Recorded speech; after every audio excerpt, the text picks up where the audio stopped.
Your Honor, we call Mr. John C. Depp. All right. If you could stand, sir. Do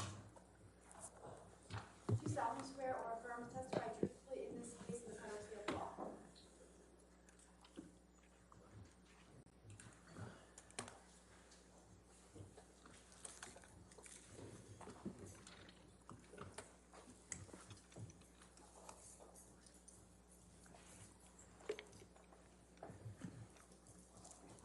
Okay. All right. Yes, ma'am. Good afternoon, Mr. Depp. Good afternoon. Can you please tell the jury why you're here today? Yes. About 6 years ago, Ms. Heard made some quite heinous and disturbing, brought these disturbing criminal acts against me that were not based in any species of truth. It was a complete shock that it just didn't need to go in that direction, as nothing of the kind had ever happened, though the relationship, there were arguments and things of that nature, but never did I myself reach the point of striking Ms. Heard in any way, nor have I ever struck any woman in my life. And so at the time, because the news of this, her accusations had sort of permeated the industry and then made its way through media and social media, became quite a global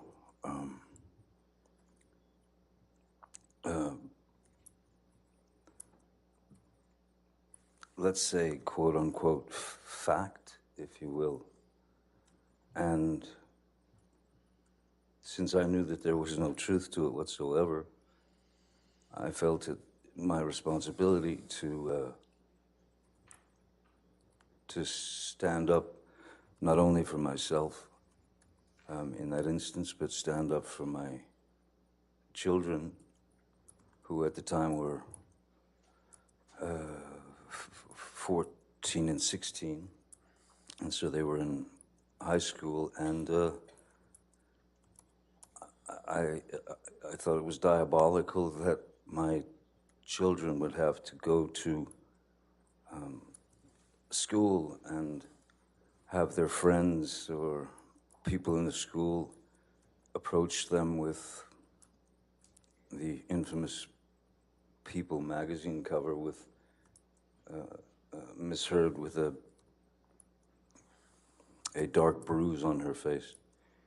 And then it just kept, it kept multiplying. It just kept getting bigger and bigger. So it was my responsibility, I felt, to not only attempt to clear my name for the sake of, well, for many reasons, but I wanted to clear my children of this horrid thing that they were having to read about their father, which was untrue.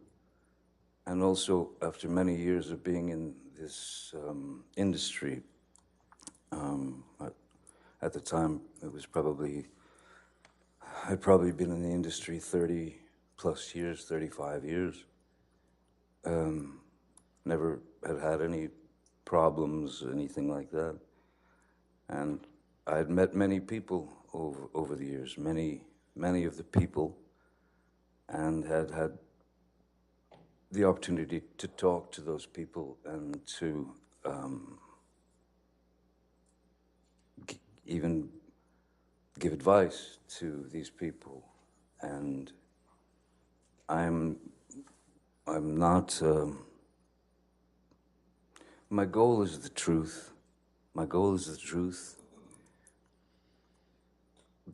because it killed me that people that I had spoken with, that I had met with over the years, who maybe were in a not such a great position and they needed advice, and I gave them the best advice I could.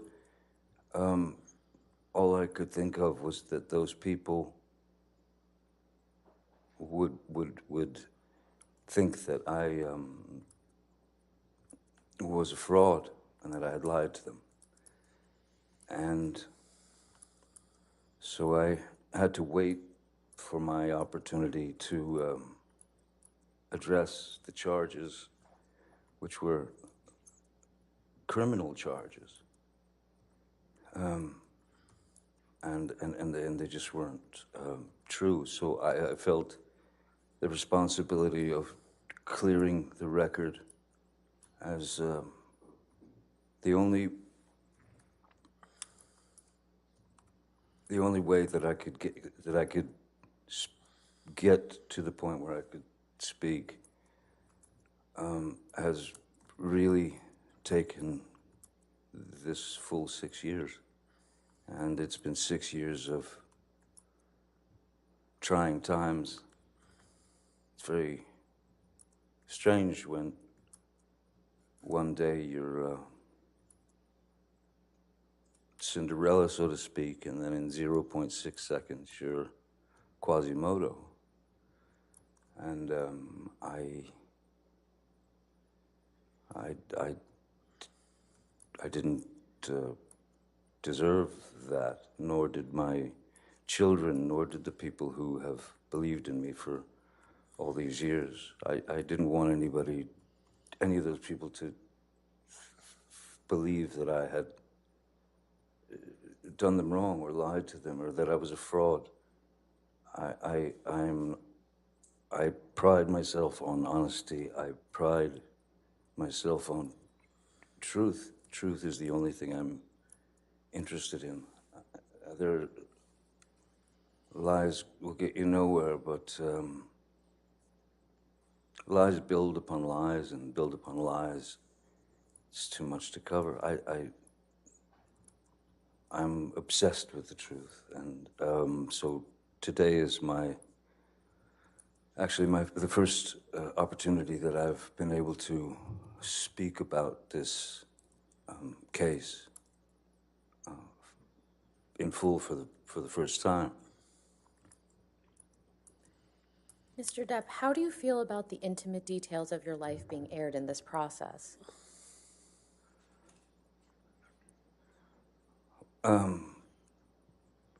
As a father, raising kids, when they were very, very little,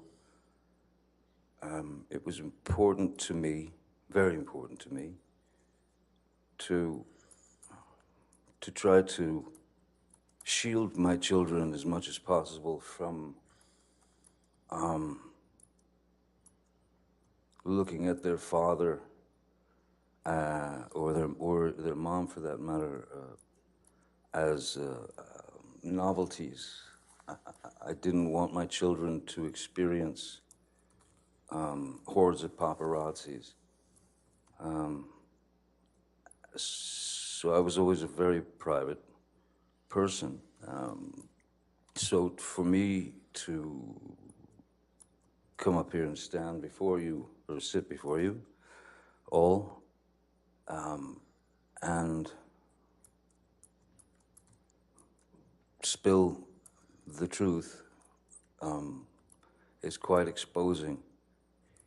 And it's unfortunate that it's not only exposing for myself, it's exposing for my family, it's exposing for Miss Heard, it's exposing for, it never had to go in this direction. And so I can't say that I'm embarrassed because I know that I'm doing the right thing. Now, Mr. Depp, I'd like to turn a bit to your upbringing. We heard a bit from your sister Christy last week, but can you please tell the jury in your own words about your childhood upbringing? I had a very interesting childhood, one that I thought was normal until a certain age. My mother, I was born in Kentucky, and then we moved, in which we moved around quite a lot when I was a kid. So you were always just, my mom had this, her feet were on fire and she had to move, you know, so we moved constantly. So you were always the new kid, and that wasn't ever particularly pleasant. Then we moved to Florida, South Florida, when I was about 7 or 8.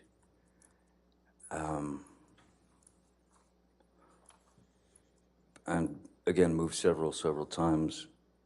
But my mother was quite unpredictable. She was very unpredictable. She was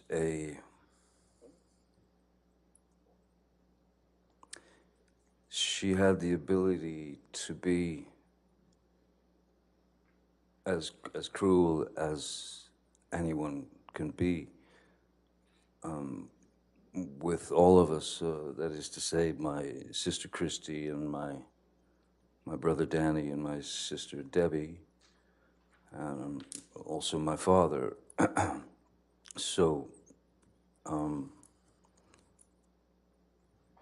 essentially, she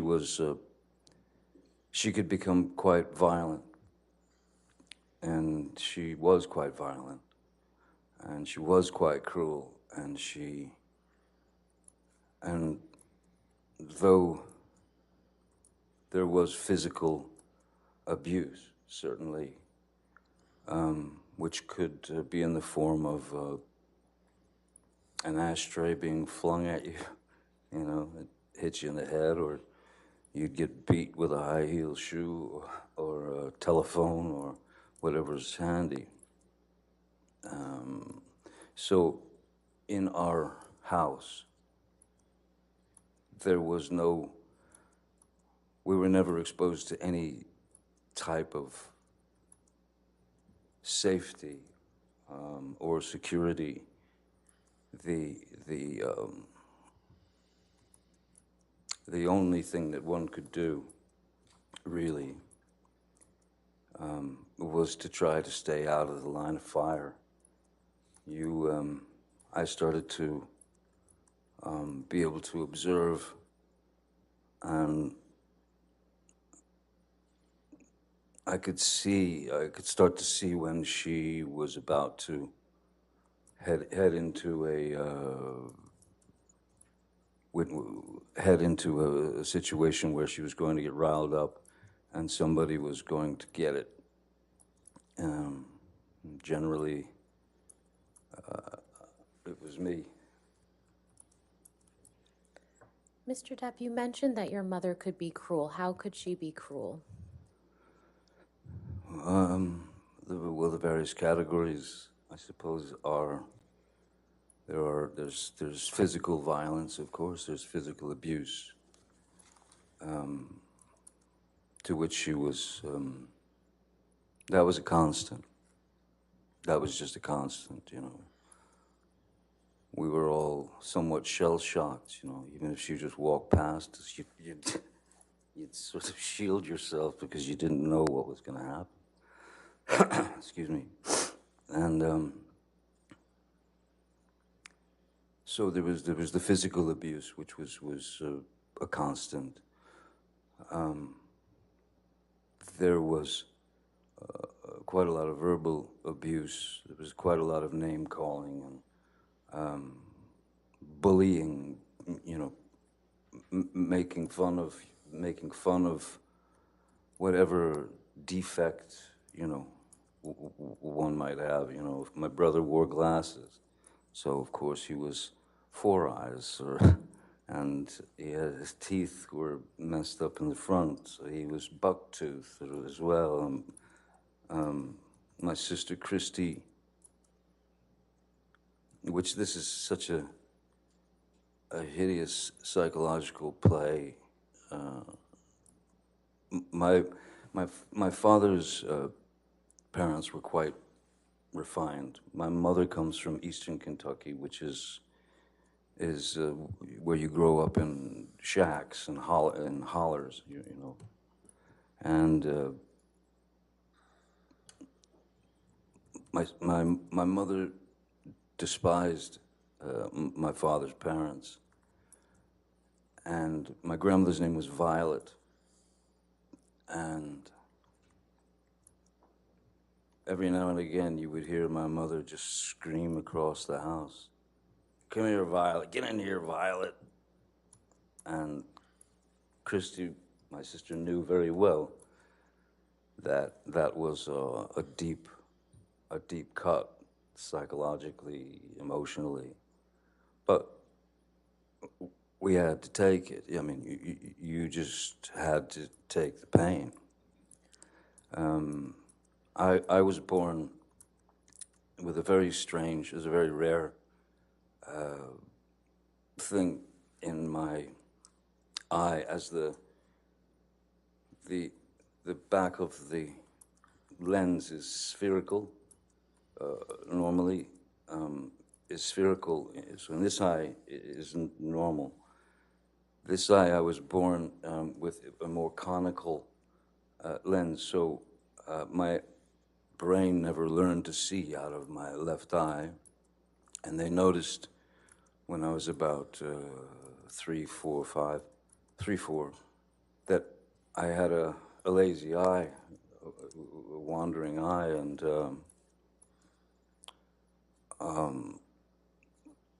she would call me cockeye, one eye, anything she could get to demean, humiliate. I even had to wear an eye patch on my good eye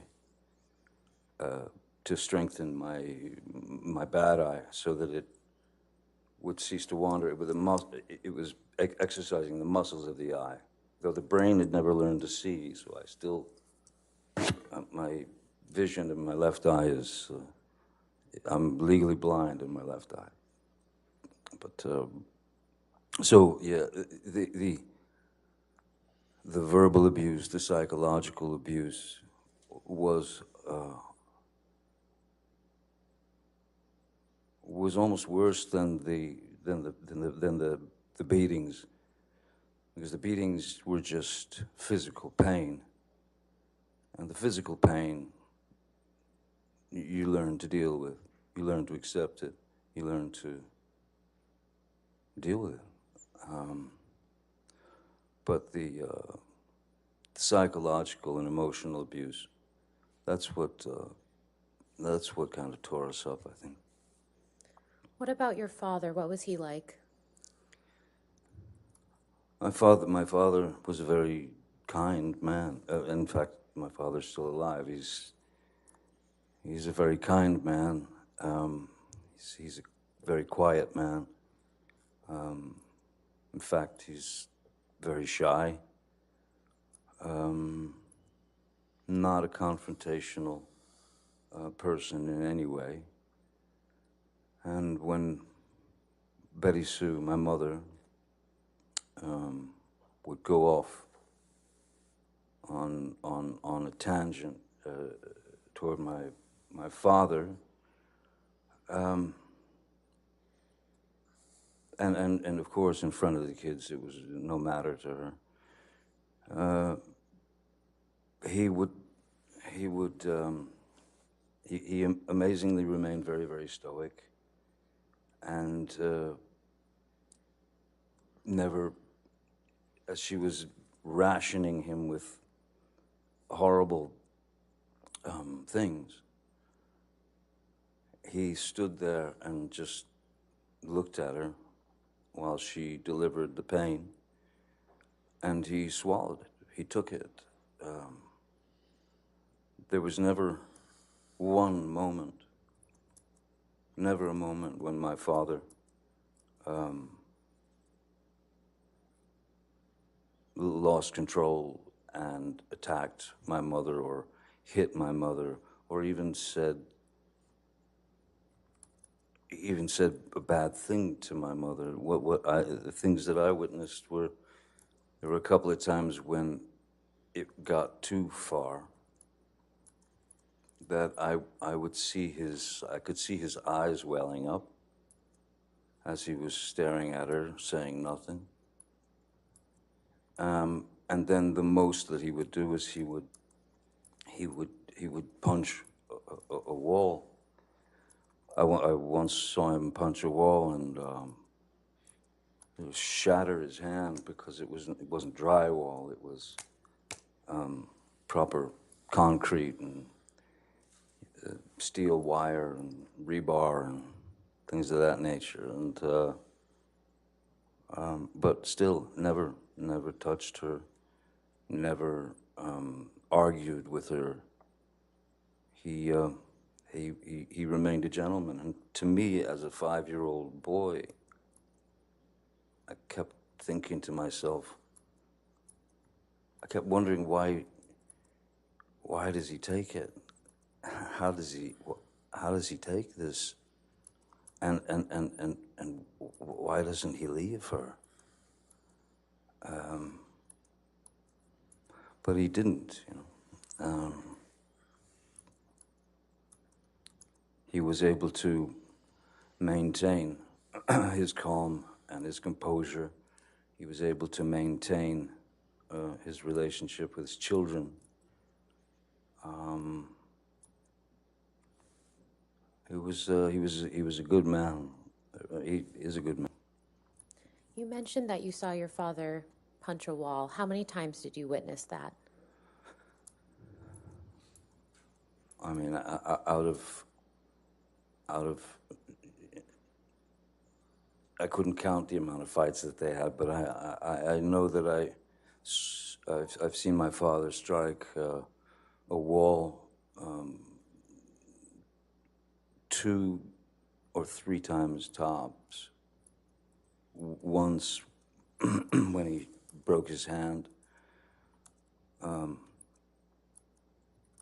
yeah, 2-3 times at tops, you know. Was your father ever abusive to you or any of your siblings? No, my father was not an abusive man. At the same time, my father was also, to some degree, at the mercy of Betty Sue, because if he argued with what she wanted done, that would just turn into another barrage of hatred towards him. So I can remember my father coming home from work, and maybe I'd gotten a bad report card, or maybe I'd gotten in trouble at school, or something like that. And my father would arrive home from work, and the first thing she would say was, "John, take him out there. He gets the belt. Give him the belt." And he wanted to know what it was about, so he'd take me out to the garage, and I'll never forget this white, thick leather 1970s era, thick leather white belt that he would take off, and then he would commence to inflict the punishment on me. But interestingly, there was one time when my father, I kept telling him I didn't do this. It was another incident. I kept swearing to him that I did not do what Betty Sue, what my mom had said that I'd done. But he went through with the punishment anyway. And then,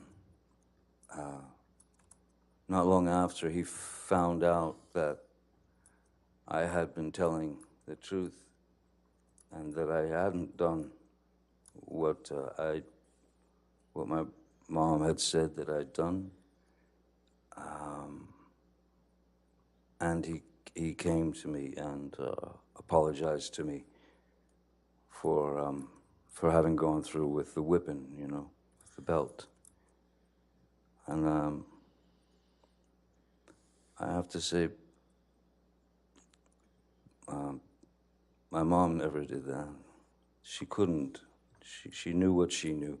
She was raised how she was raised. And I had no power to change what was inside of her, you know. How did your parents' relationship ultimately come to an end, to your understanding? When my father left, I didn't realize that he had left. He left for, I was 15. I had already left school, and I was a musician. I was playing in clubs and such. And he left for work one morning, just like every day, and was packing his car, and then he left. And then hours later, my mom, Betty Sue, came home from work. It was about 3:30 in the afternoon. And she walked in the door and stopped and just looked around like she felt something. And I said, "What's wrong?" She said, "Your daddy's gone." I said, "Well, yeah, I seen him leave for work this morning." She said, No, he's gone. And she ran into their bedroom and into their closet, and I followed her, and she opened the door, and there was his rack of clothing and all his belongings were gone. And she was quite upset. And I took her car and drove to my father's work, and I sat down in front of him at 15, and I said, "Listen, seems as though somebody stole all your clothes out of the closet." And he said, yeah. He said, "I'm done. I can't do it anymore. I can't live it anymore. You're the man. You're the man now." And those words didn't quite sit well with me. I didn't feel like I was ready to hear those words. But that's what I got. Then my mom went into a very, very dark place, a very deep, dark depression, as you can imagine. And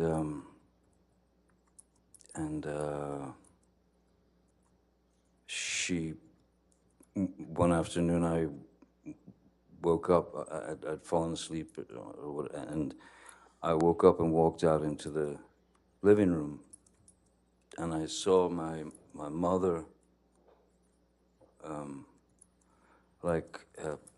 very feebly, and like almost, it was like a slow motion crawl. If I could stand up, I could show you just what I saw. Do you mind? Do you No, want you can stand up. Thank you. I saw my mother, you know, in that mode. So instantly, I knew that something was dreadfully wrong, and there's drool coming out of her mouth. And as I was about to run and call, the front door busted open, and my uncle and two paramedics came in and threw on the gurney and whisked her out of the house to get her to the hospital to pump her stomach. She had swallowed a multitude of pills to try to take herself out, to try to commit suicide. And when she got out of the hospital, she was a small firecracker of a woman. She was about 5'2". But when she got out of the hospital, the depression was so deep, she was down to, like, she lived on the couch and she weighed about 70 pounds. And that, all that imagery spun into my head at that time, that I thought that was a very, in my head at the time, I thought that that was a cowardly way for my father to have left. And I was deeply upset by that. Until my father and I had a conversation years later, where I asked him what really happened, how did it happen when I was older, and he told me the story. Your Honor, may we approach? Sure.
Mr. Depp, how did you feel about your father when he left?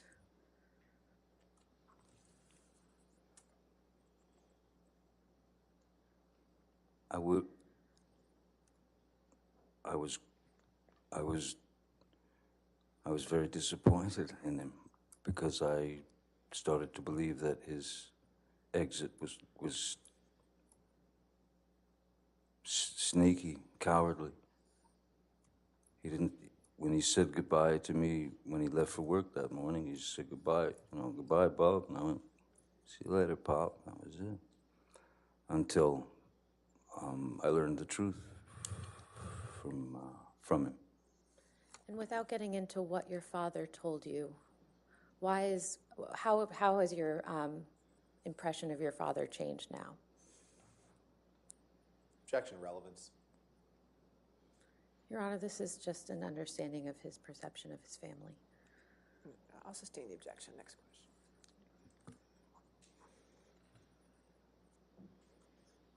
question. Mr. Depp, what have you learned from your experience in your childhood and observing your father in your childhood?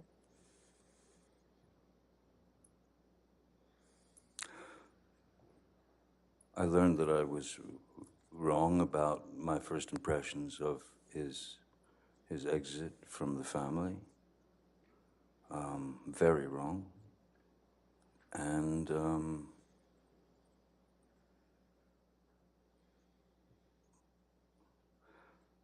I'll tell you one thing that I learned that was one of the best lessons I believe I've ever learned in my life, ever could learn in my life, was based on my experiences as a child and what I'd seen and experienced. I knew exactly how to raise children when my girl Vanessa got pregnant. I knew exactly how to raise children, which was to do the opposite of what they did, of what Betty Sue did. Never raise your voice in front of the children, never.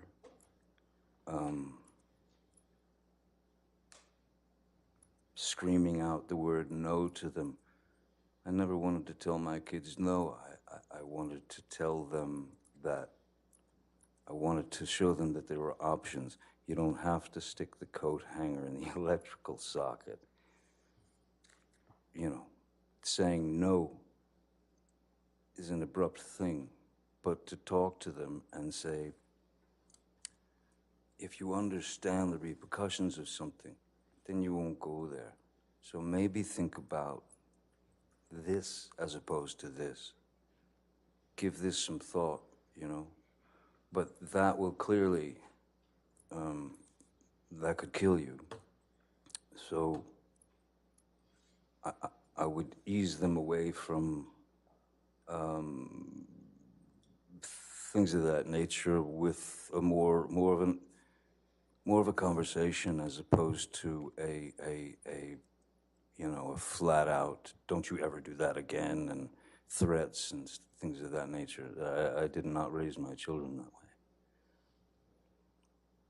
Nor did Vanessa. We never raised our voices in front of our children, ever. How do you think your experiences with your parents in your childhood affected your approach to your relationship with Miss Heard? I'm sorry, one more time.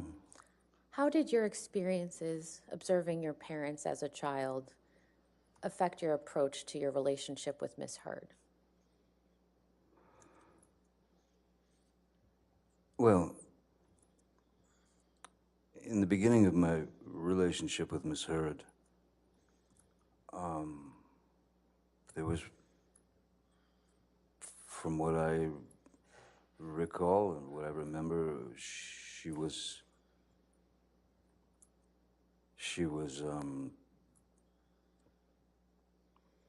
it was as if she was too good to be true. She was attentive, she was loving, she was smart, she was kind, she was funny, she was understanding, and we had many things in common, certain blues music and, well, music, literature, things of that nature. So for that year or year and a half, it was amazing. There were a couple of things that, I don't know, stuck in my head that I noticed that I thought might be a little bit of a dilemma at some point. For example, I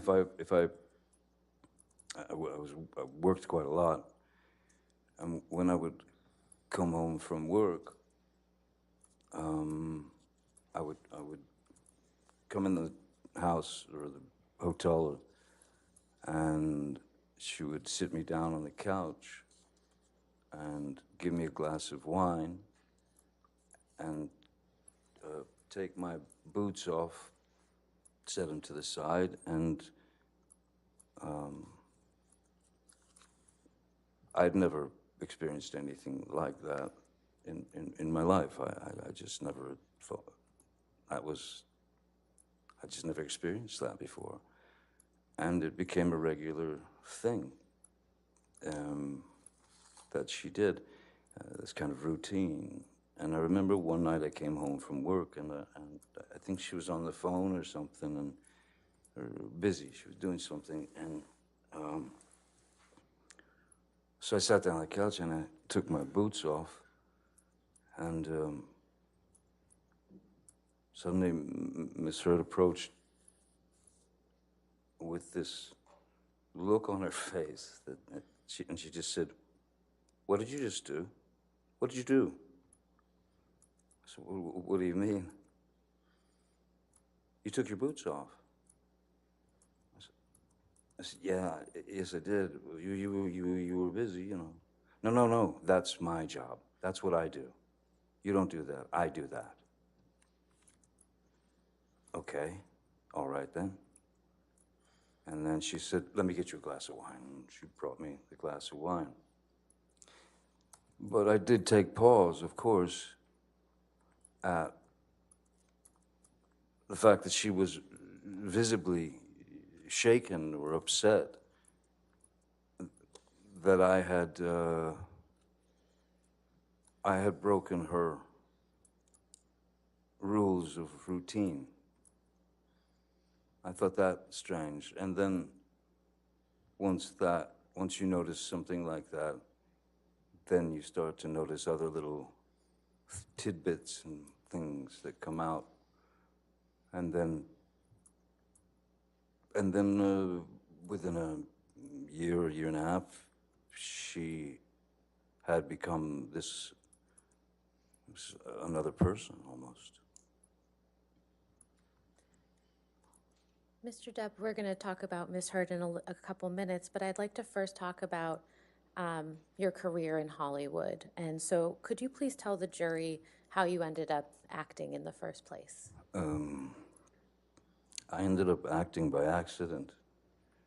I was a musician, and I'd moved out to Los Angeles with my band when I was 20 years old.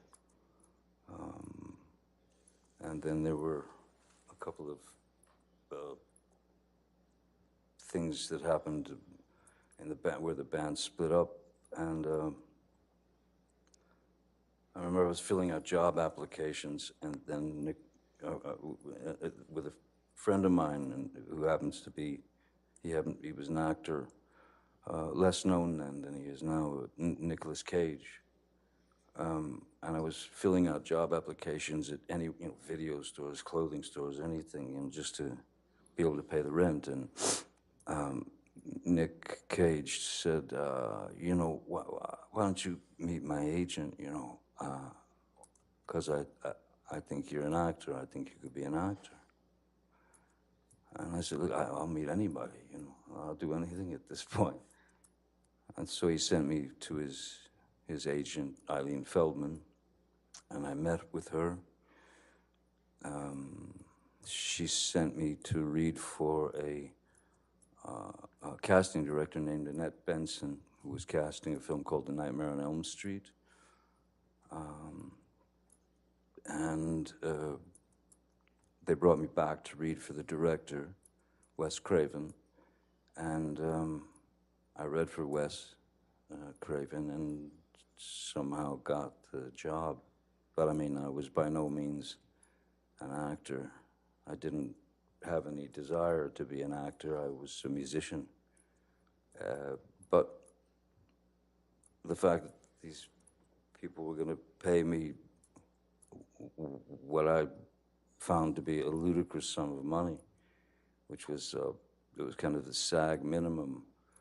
It was $1,284 a week, which I'd never seen that kind of dough before in my life. And so I suddenly, and then I did some other couple of dumb movies because I still, in my mind, I was a musician, and this was just a way to pay the rent, pay the bills, live. Then suddenly I found myself on that road. I had been placed on that road as an actor, and then one thing led to another from film to film, and then I was cast in a TV series called 21 Jump Street when I was 22, I believe. Mr. Depp, between the time that you were cast in Nightmare on Elm Street and you were cast in 21 Jump Street, how did you enjoy acting during that time? It was foreign to me. It was foreign to me, but I didn't have any great ambition to be an actor. I'm a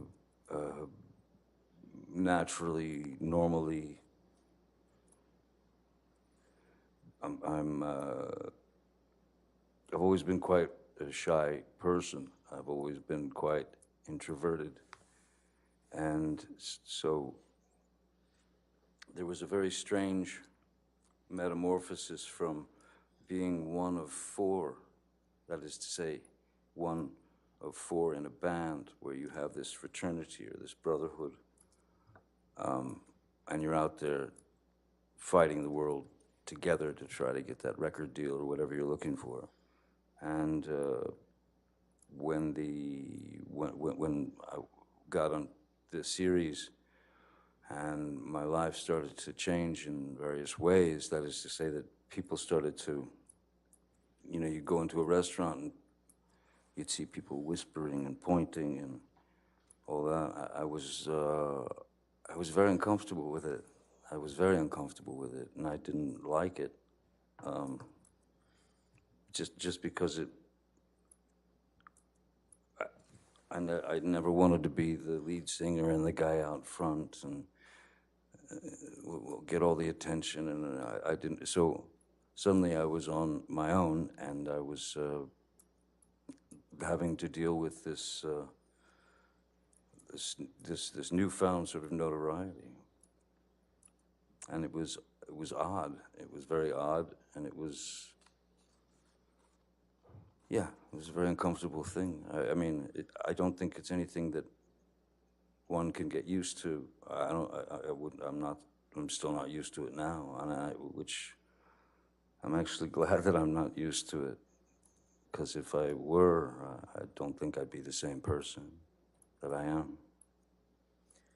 Mr. Depp, did there come a time when you became passionate about acting? Once I realized that that's the road that I was on, and that any attempt at going back to music would be it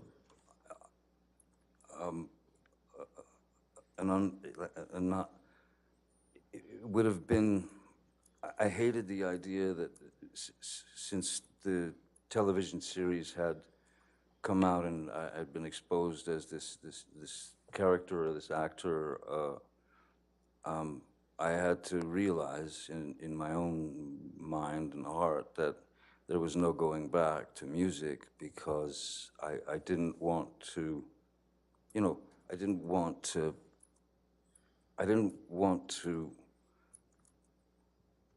use whatever amount of success that I had attained from the TV series and that sort of thing. I didn't want to use that to influence, you know, some career in music. I had far too much respect for music than to just become what they wanted me to become, which was a, you know, teen idol or a teeny, you know, that sort of thing. I fought that with everything in my being. So once I realized that music was no longer an option, then I began to study at various places. You know, the Loft Studio, which is now long gone. In Los Angeles, I studied with some other teachers, Saunders Seacat. I read all the books that you could read, and all that was great, but you realize that the only way to learn, or the only way to learn how to, it's not act necessarily, the only way to learn how to react and behave, because it's just behavior and it's reaction, was to do it. It's on the job training, it's trial by fire. So I did my best to work up my own approach towards a character and such. And what were a couple of the first few projects that you worked on where you were really able to implement that approach? I would say that the first film that I had done, that I really took,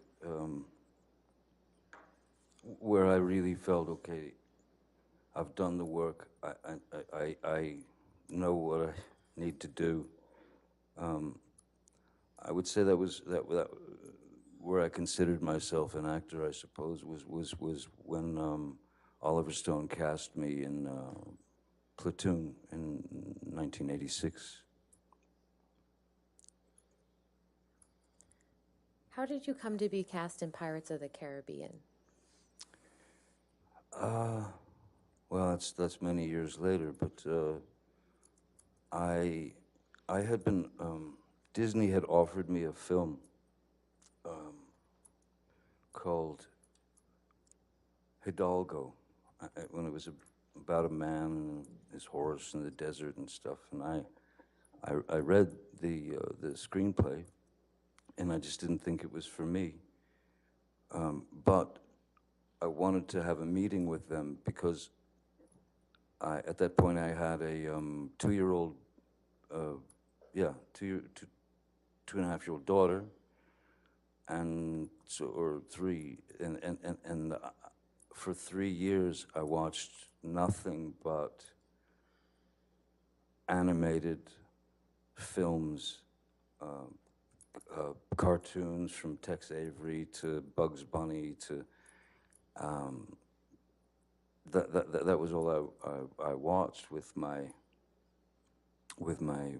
little girl, and I received the screenplay for Pirates, and it was I somehow in my mind I saw this opportunity, like a way to mesh characters like cartoon characters. For example, Wile E. Coyote gets a boulder dropped on his head, and he's completely crushed. But they cut to the next scene, and he's just got a little bandage on his head. So I started thinking about the parameters that were available to cartoon characters, and if they were available to cartoon characters, and nobody ever asked a question, whether you were 5 or 95, you didn't ask a question. Oh, Wile E. Coyote, of course he's still alive. So I tried to incorporate these kind of ideas into the character of Captain Jack Sparrow, so that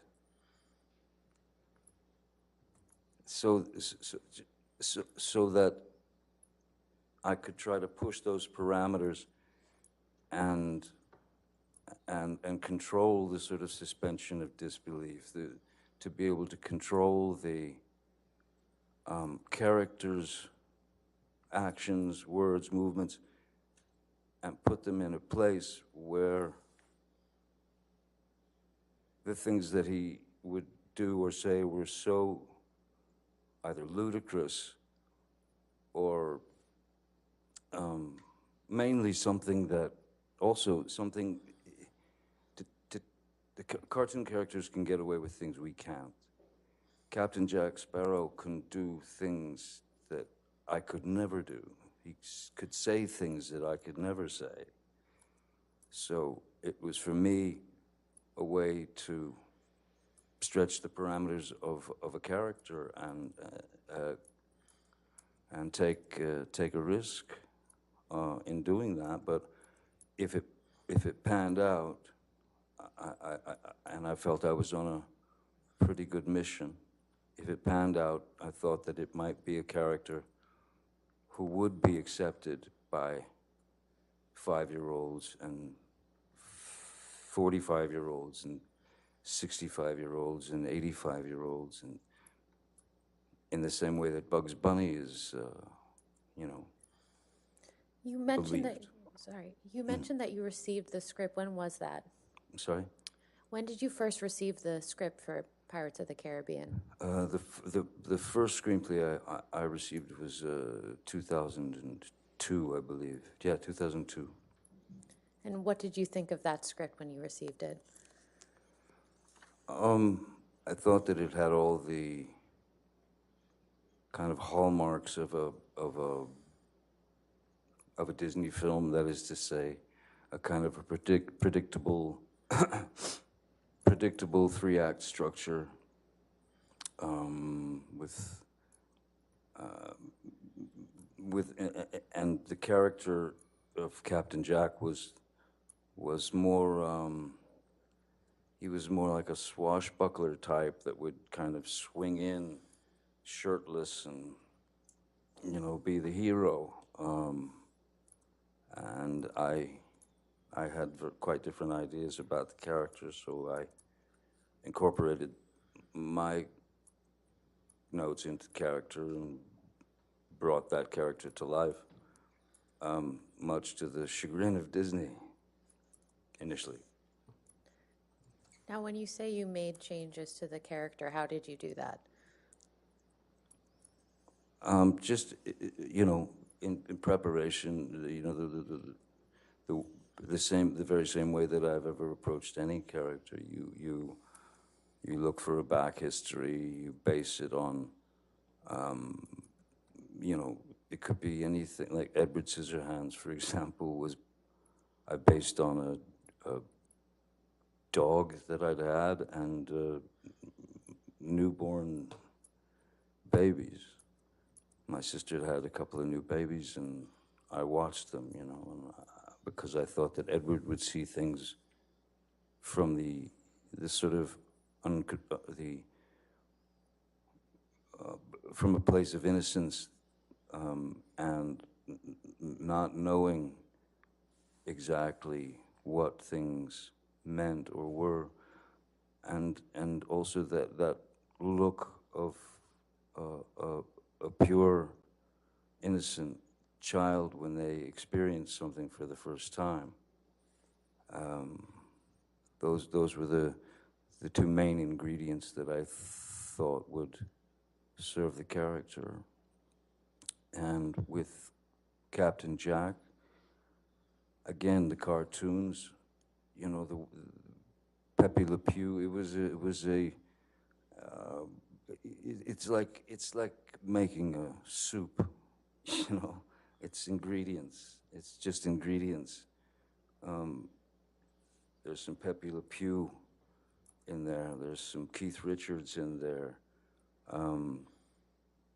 There's a bit of a, you know, I figured this is a guy who's been on the sea for the majority of his life.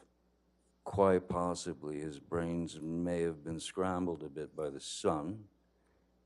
And also I thought that he'd been on the sea for so long that he had his sea legs, but when he got on land, he just didn't have his land legs. So he could never quite stand still. How did the film ultimately turn out in your view? I didn't see it. But I believe that the film, well, I mean, the film did pretty well, apparently, and they wanted to keep going, making more. And I was fine to do that, there's great freedom in being able to, it's not like you become that person, but if you know that character,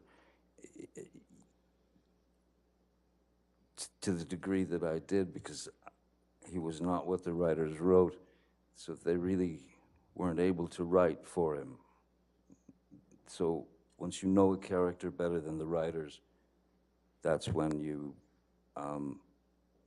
have to be true to the character and add your words, add the rewrites. I was, yeah, no, I believed in the character wholeheartedly, and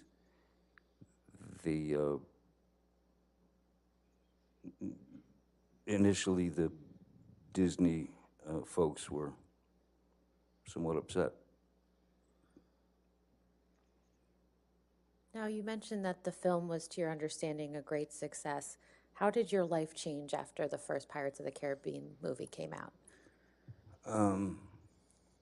Though I'd been around for many years already, and people knew who I was and all that.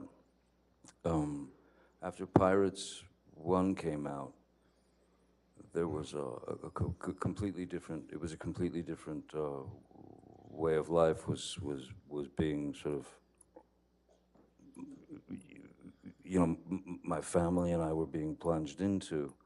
That is to say, you know, at our house in Los Angeles, you would have people trying to climb the gates to get in to see Captain Jack Sparrow. You would have people trying to bust in the gates dressed as Captain Jack Sparrow. You would have and follow you and your family. So that was the moment when there was no other way but to we had to hire more security guards, and I was certainly worried for my kids' safety. And so then that's when instead of just the one guy, there became several security people, because I wanted to make sure that my kids were safe when they went to school, or when they went to Disneyland, or when they went to the mall or whatever. So yes, more security, and then just getting followed, by hordes of paparazzi and things like that. It's I've had worse jobs, certainly. I can't complain about it. But yeah, after a while you realize that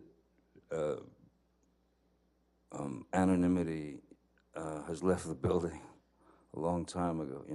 Anonymity's gone. And that's an odd thing to deal with. When you can't just drive down to the diner and get a cup of coffee or something. It's not possible. It turns into something else altogether. So it's acceptance, and of course there's a bit of sacrifice involved. I can't complain about the work that I've been given. I can't complain about any of that. I have no right to. But it does make you have to think very creatively when you've got little kids, about how to take them to the park, or to the swings, or to the this or that, or movie, or it becomes a strategic mission, and that's what happened after Pirates. Now, you mentioned your family. Who did your family consist of at that time? Vanessa Paradis, the mother of my children, who we were together for 14, 15 years. myself, our daughter Lily Rose, and our boy Jack. Now, you mentioned hiring more security. Did you already have a security team at the time that Pirates of the Caribbean came out? I'd had, yes, because there'd been more films prior to that. I mean, a number of films prior to that. So,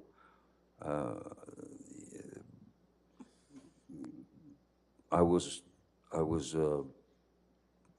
recognized and I was known. So, if you wanted to attempt to have any experience that might be normal, you sort of had to have somebody around to get you out of a squirrely situation should it arise. So I had security prior to that for who would travel with myself and my family. But not like, when I was at work, back then I didn't have security at work so much, not before Pirates. Pirates was really that was the thing that everything, it all turned around. It all just went weird. So how did your security team change after Pirates of the Caribbean came out? Well, like I said, with anything, it had become more strategic, and you had to have more guys or gals, because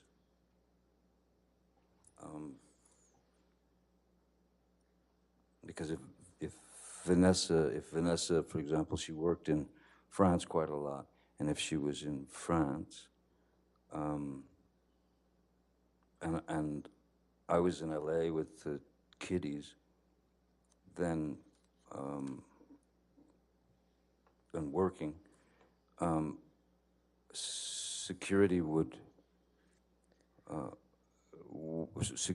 basically pick my kids up at school or whatever and bring them home. So that became the routine, driving them to school, bringing them home.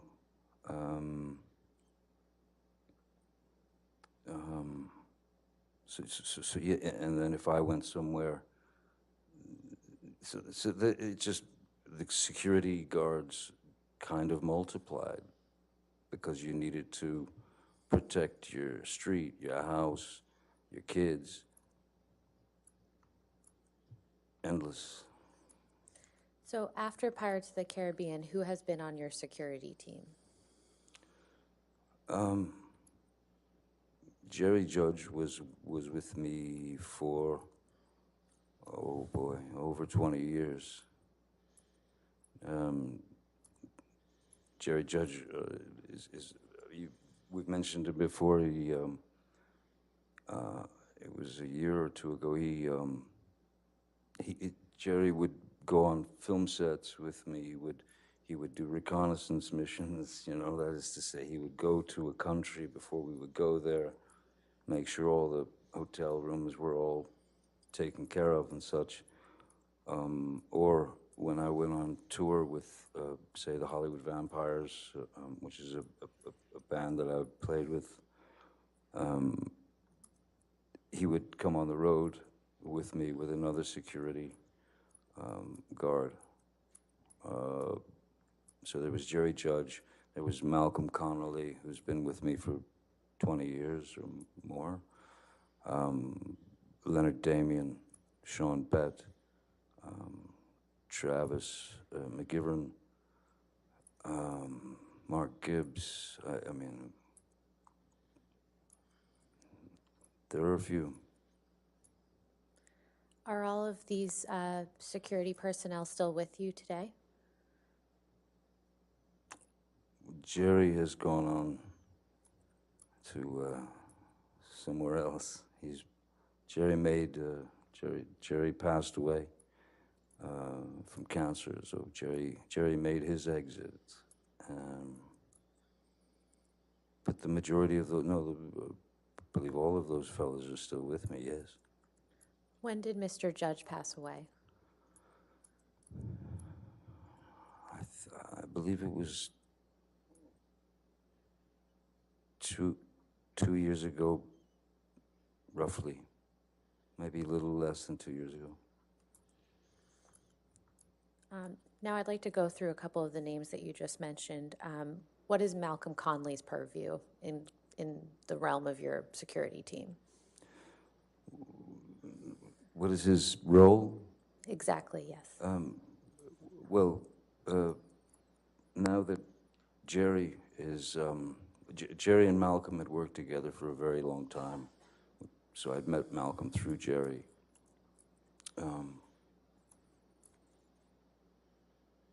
After Jerry's passing, Malcolm obviously took over for Jerry, and so he took on extra responsibilities. He would have to make sure that there was someone on the ground wherever we were going that had done their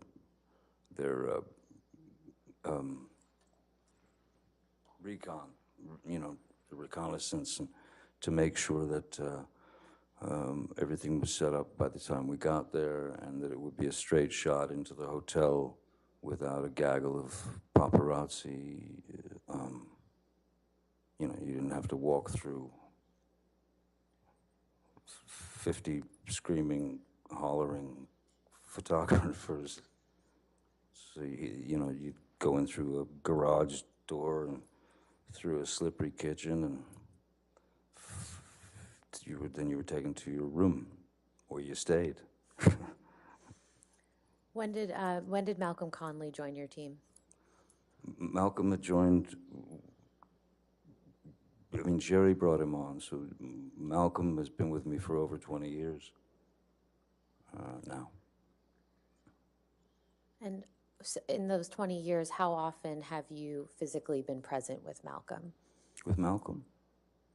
Yes. Endless, countless, all over the world. Everywhere. Los Angeles, Japan, Serbia, films, tour. Malcolm was my, when we were on the Vampires tour in Europe, throughout Europe, and Malcolm was on the bus with me. We lived on the bus together, basically. How often is Malcolm in LA with you? It depends if there's or if there was a larger premiere, where where it had to be worked out so that it didn't turn into a chaotic or dangerous event, because sometimes between you and the people there are these barriers, and sometimes the professional photographers or the professional autograph people will surge forward, and in the front rows of behind these barriers, you have little kids and older women and older men, and so when the professionals would surge forward, these people would start getting kind of crushed against this metal deterrent, and that was the most worrisome thing when you're at a premiere and there are thousands and thousands of people there, and I've always called it running the gauntlet. Essentially what it is that people are there to say hi and to support the film or the cast or whatever, so I've always gone out and signed for those people. I've always gone out and signed for all or as many as I possibly could. To the point of sometimes Jerry Judge would literally pick me up off the ground to make me stop signing and take me away.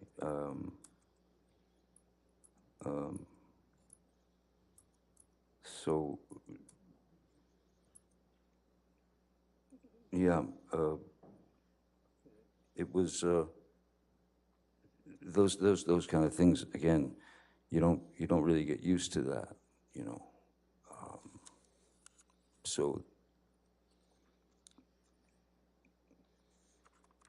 I forget what the original part of your question was. I got lost in the gauntlet.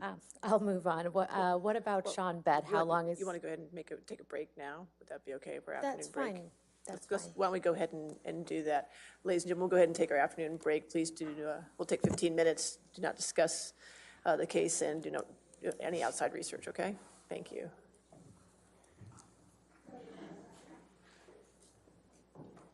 You stay there for a minute. Thank you.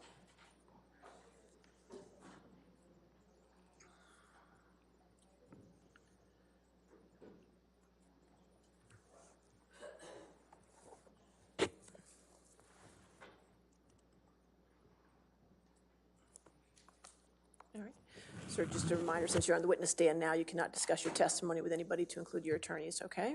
All right, and let's come back, I guess we can come back at 3:35. Is that okay for everybody? Okay, we'll take a recess. Thank you. Thank you.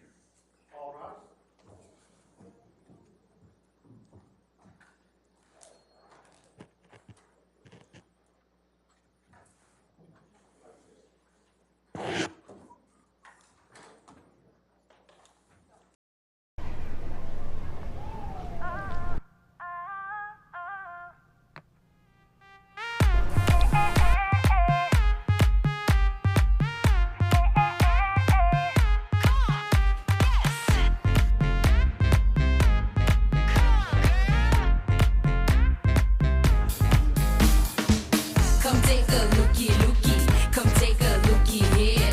Kuja muangalie, from yangu wiko juu. Come take a looky, looky, come take a looky here. 'Cause you know it's your time and you shine right there and then. Come take a looky, looky, come take a looky here. I shine, you shine, we shine right then and there. We shine right then and there. TCB Naturals, hair that lets you shine.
have a seat, sir. All right, your next question. Mr. Depp, I'd like to just briefly go through the security personnel that you just listed out before we took a break. How long has Leonard Damien been with you?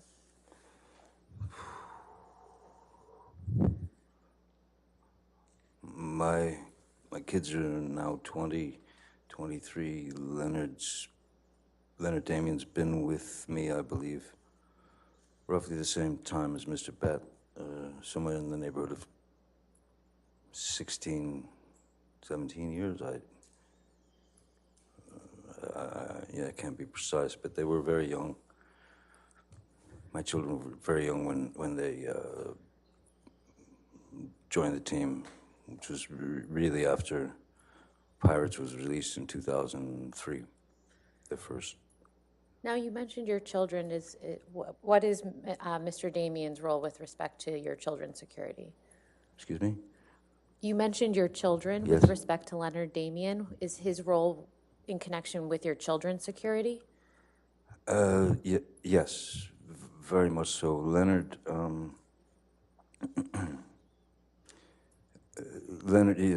Damien and Sean Bett for quite a while were both sort of assigned, as it were, to my kids, taking them to school, picking them up from school if Vanessa and I were unable to do it, or even if we were there, we would drive with them to take the kids to school. And over the years, obviously, your children,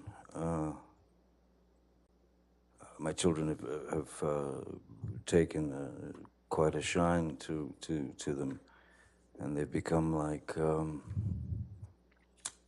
another set of parents in a way. And how long has Travis McGivern been with you?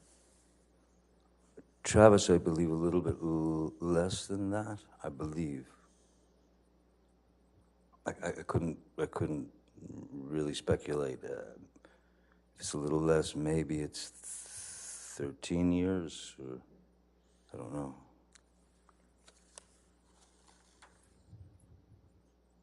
Now, you mentioned that you had to bring on additional security after Pirates of the Caribbean. Yes. How has the fame associated with that franchise affected your personal relationships?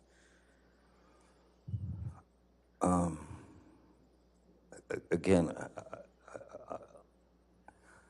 I would never complain about the repercussions, let's say, or the repercussions of the success of that film.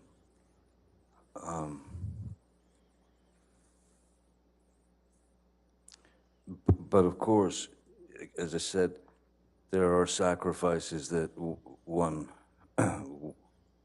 has to make. Sacrifices that you're not nearly ready for.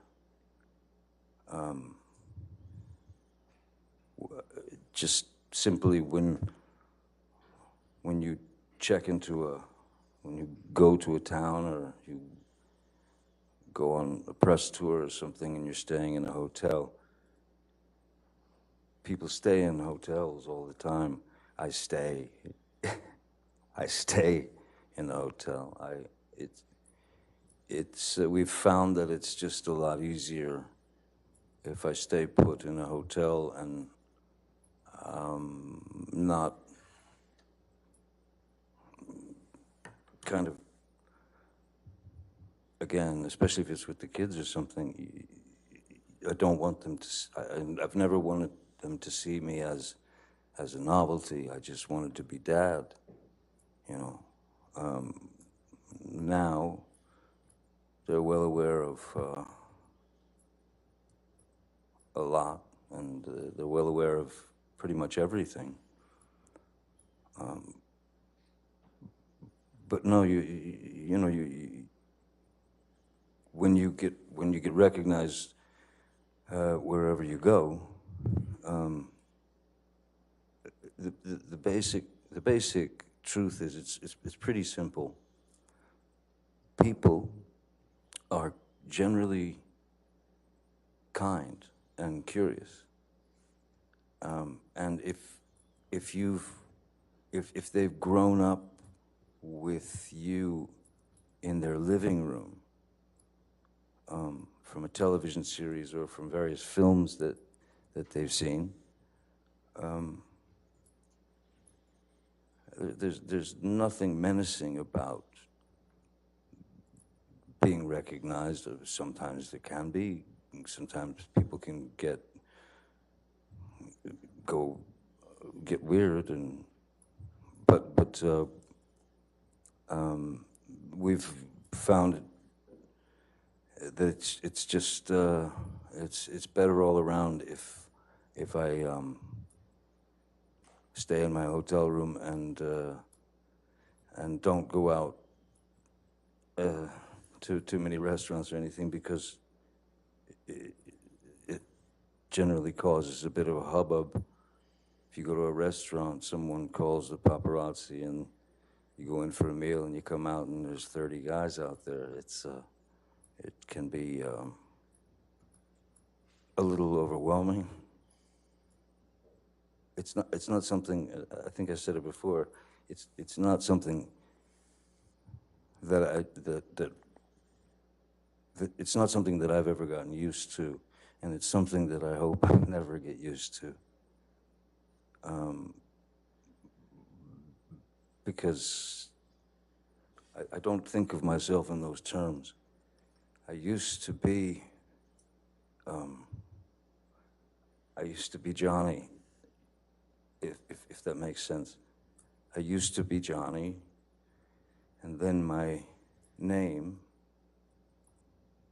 full name, which I honestly find still, it's difficult, it's uncomfortable to say my own name, because when I say it, I hear the commodity, I hear the product. So I went from Johnny to Johnny Depp, and then that name, with that name, Johnny Depp, and some image was cultivated. Certainly not by me, but the media, especially in those days, they must label you. They have to give you a label. And labels are one of the things that I've fought vigorously with regard to my work. I never wanted to be the poster boy. I never wanted to be the. I don't have, I'm not built with that kind of hubris. I don't have that kind of confidence. I can do virtually anything playing a character. I can become the character in my work, and that character may be able to spit out 100 words a minute, but me, myself, Johnny, I cannot. So therein lies the difference, Mr. Depp, other than acting, what other artistic pursuits do you have that may be a little less known to the general public? Well, I've remained a musician. I've been a musician. I started playing the guitar when I was 12 years old, and that saved my life, because I locked myself into in my bedroom at the age of 12, listening to records, moving the needle back, and then learning that piece, and then learning it again. So, so much so, that I don't remember, I have no memory of going through puberty. I was just playing the guitar. I was obsessed with my guitar. Any other artistic pursuits? I've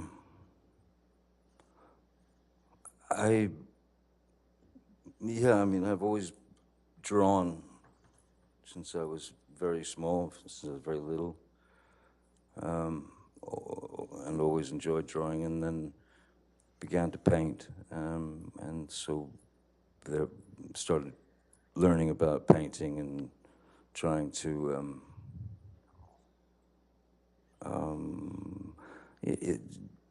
I suppose different ways of expressing oneself, different ways to release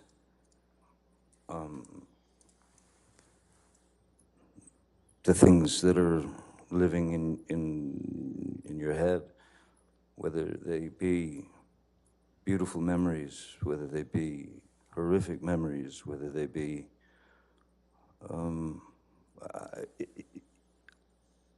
I have a I need to create. It's a need. It's a. Of course, I want to create as well, but I actually need to create because I need to summon whatever it is that I need to summon, to whether that's within a film or a painting or a guitar note. All of those things should come from a place of an organic place, a place of truth. Because if they don't, well, then you're just lying, aren't you? Every bit of truth, a person doesn't have to say anything on film. What's important is what's behind the eyes. And if they do say something, what's important is not necessarily the words that they say. It's very easy to say, I love you, but what brings it into the realm of truth is what's underneath it, what's not being said, the subtext, if you will. So, any artistic or creative venture, any film, anything that I do, that's where I'm coming from. That's my approach. Mr. Depp, you mentioned words, and I think the jury has already seen some words that you've written in text messages. Yes. Can you please tell the jury a little bit about how you write? Certainly. When I was young, when I was about 12 years old, my elder brother, Danny, walked into my room and ripped the Peter Frampton record off my record player, threw it across the room, and said, you gotta stop listening to this stuff. And he put this record on, and it started, and I'd never heard anything like it. It was called Astral Weeks by Van Morrison. And so I'm a kid, 12 years old. So my brother had turned me on to Van Morrison, then he turned me on to soundtracks like Clockwork Orange or Last Tango in Paris. He turned me on to books by Jack Kerouac. He turned me on to books by Ginsberg, Philip K. Dick. Salinger. The whole James Joyce, the whole Hemingway, the whole thing. So, so I became very interested in vocabulary and the unique voices of these writers. And then I started reading people like Tom Robbins and Hunter S. Thompson, and then ended up becoming very close friends with Hunter Thompson for the last 10, 12 years of his life. And Hunter's writing, of course, because of the amount I spent, of time I spent with him, it has influenced my writing greatly. Hunter was known for inventing a thing called gonzo journalism, which is, it's the author putting himself in the situation as opposed to writing it from the author's point of view. He writes it with him in it. And there are great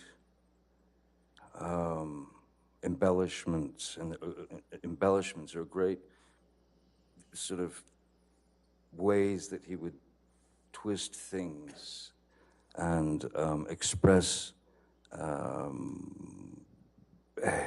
his feelings, and so he became a huge hero, of course, to me, and a great friend. In my texts and in my emails, or sometimes just even in my writing, you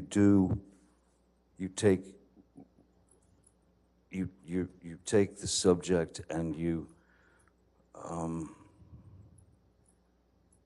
try to express it in your own vernacular, and in that, for example, with the text messages that I apologize that everyone's had to experience.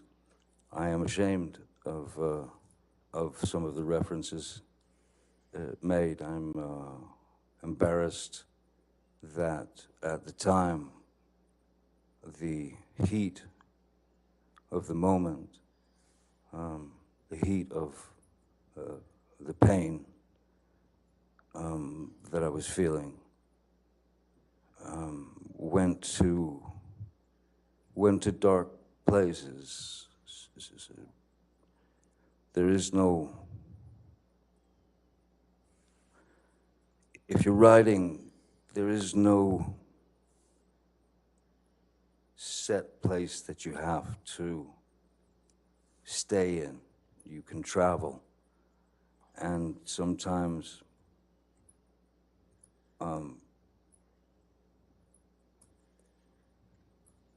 pain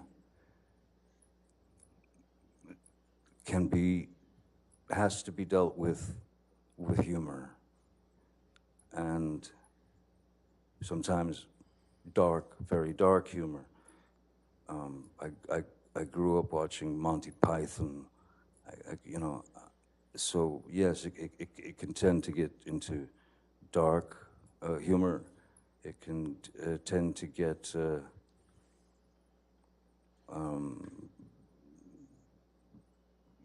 words are used that for emphasis, and words are used to express what you're feeling at the time, and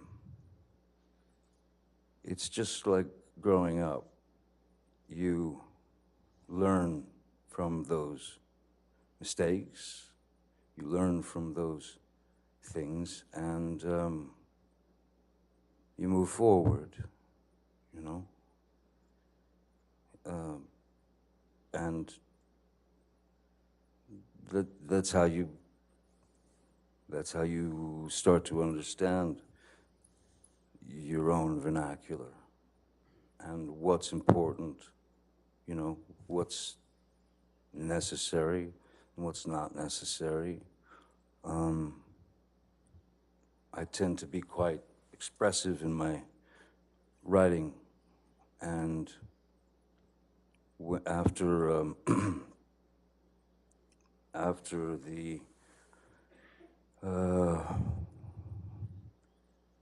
after the unfortunate words of Ms. Heard,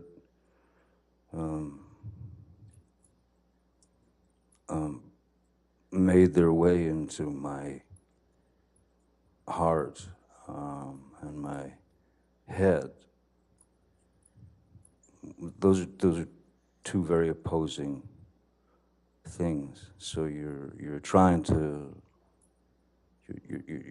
find the best way to express something to a friend. Sometimes you're exaggerating, something that you've done,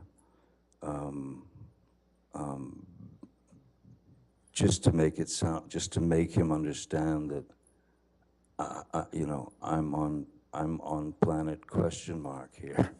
I don't know what's going on, but I know I'm in this situation, and I know that it cannot continue. Mr. Depp, the jury's heard quite a bit from Ms. Heard's side about your drug and alcohol use, but I'm sure they'd like to hear from you. So could you please just tell them about your history of substance use? Certainly. Again, this goes back to when I was a young boy. Excuse me. At about the age of, I don't know, 4 or 5 years old, I can remember vividly my mom telling me to go get her nerve pills, out of her purse that was hanging on the back of the door. So I'd go get the nerve pills, and I'd bring her the nerve pill. She'd take it, and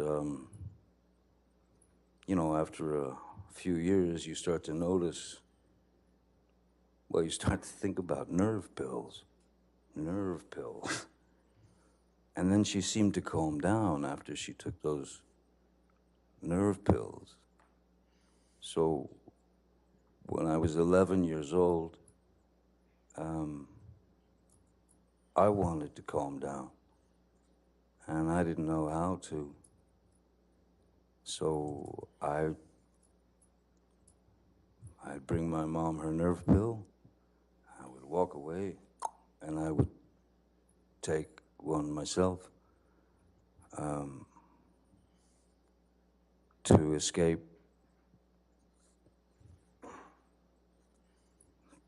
caring so much, feeling so much, to escape the chaotic nature of what we were living through. So that was the beginning when I realized that nerve pills calm the nerves. Pretty young age to do that. I can't say that I'm proud of admitting to that, but I have to say that I knew not what else to do.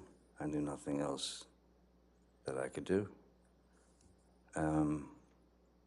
So as we were all growing up, there was always those kids who would say, "Let's party. Let's go party. I want to party." I've never used the word party in my life. I've never taken any substance for a party. I have taken these substances over the years, on and off, to numb myself of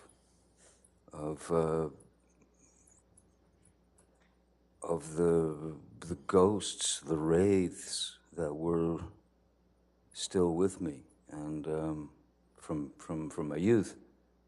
So I needed, everything It was essentially, it was just self-medication. One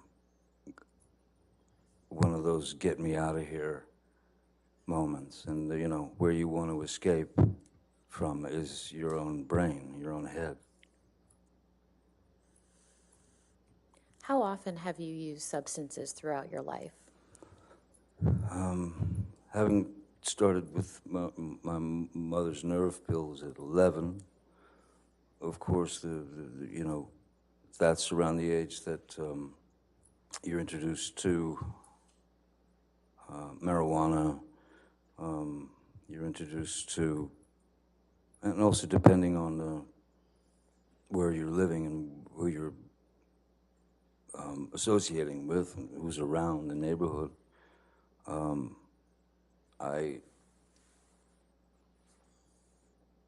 I wasn't shy to try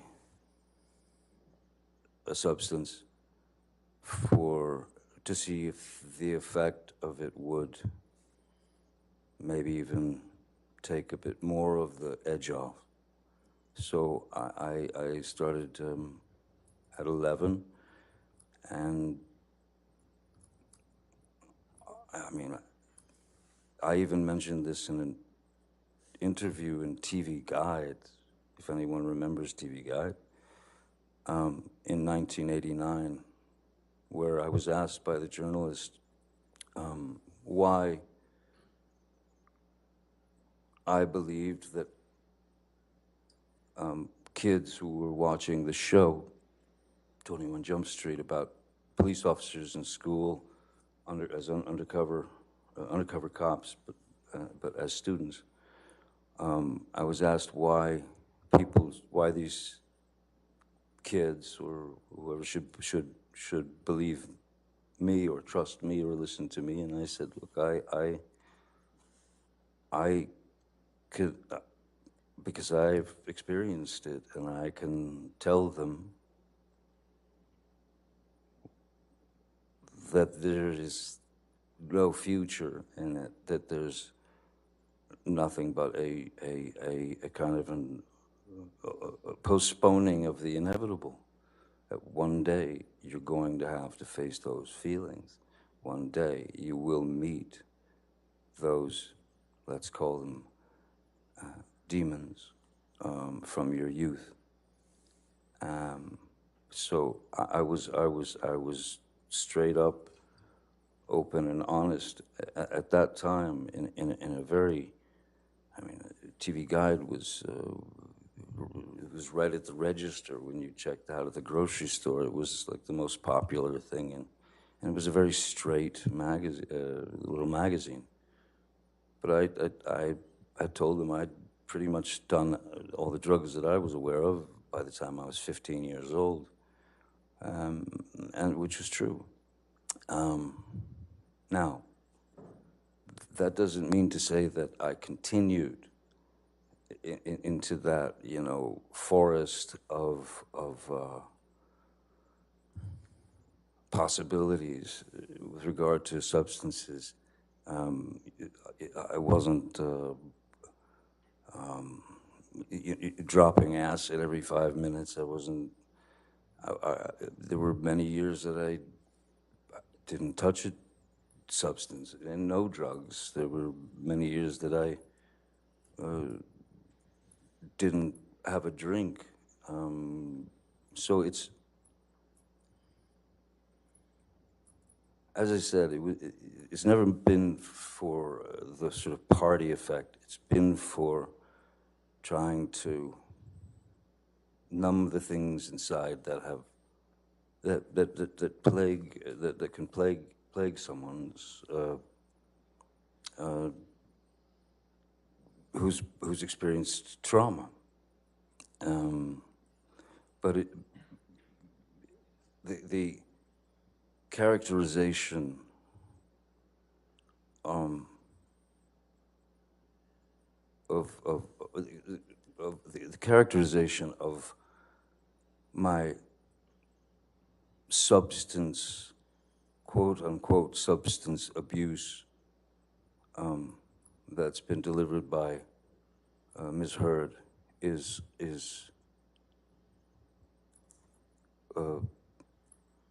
is grossly embellished, and I'm sorry to say, but a lot of it is just plainly false. I think that it was easy.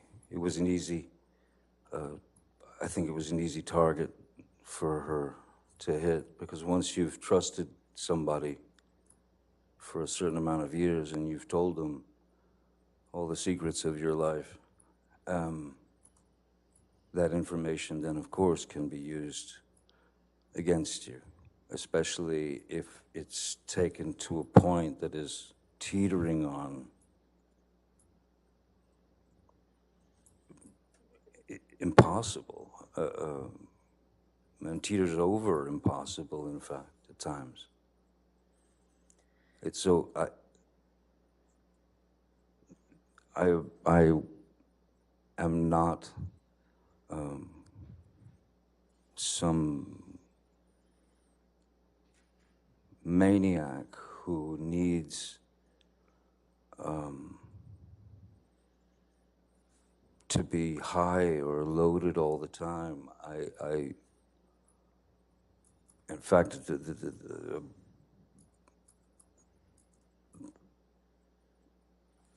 in Australia, from before Australia and in Australia, I had been off of alcohol for, I believe it was about 18 months. Mr. Depp, you've mentioned some periods of sobriety throughout your life. How many would you estimate you've had? Quite a number. You know, on various films, you see. I suppose, I guess maybe by example, if anyone's, well, if you're familiar with Hunter Thompson's book, Fear and Loathing in Las Vegas, which I was lucky enough to make into a film and with Terry Gilliam. The film calls for myself and my attorney to be absolutely blotto out of our heads constantly throughout the film. And most people just assume that, well, they just got wasted and they filmed them. There would have been no way to, you couldn't act that. You couldn't, I mean, you couldn't make that film with two actors who were loaded. There would be no way. And then to the other extreme, Donnie Brasco, a film that I made about an FBI agent. I had to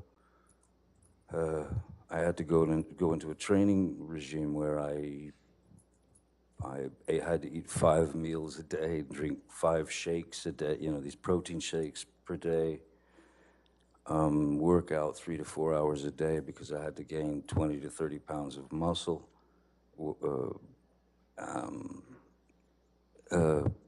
There was certainly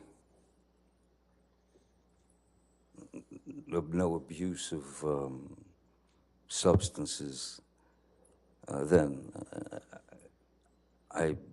There's been no abuse of substances on film sets. There have been there's been no moments where I would have been considered out of control. Never. In fact, it's not been mentioned. I'm sure they don't want to mention it, but I remember that because when I was with Ms. Heard and her friends, and we were all drinking wine, and I smoking marijuana, they used to tease me because of what they said was a ludicrous tolerance, because I because I never appeared loaded or high or any of that.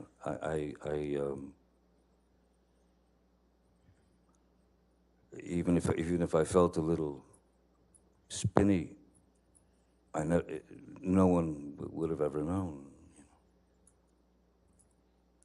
Mr. Depp, is there any substance that you've ever been addicted to? Yes. And what is that?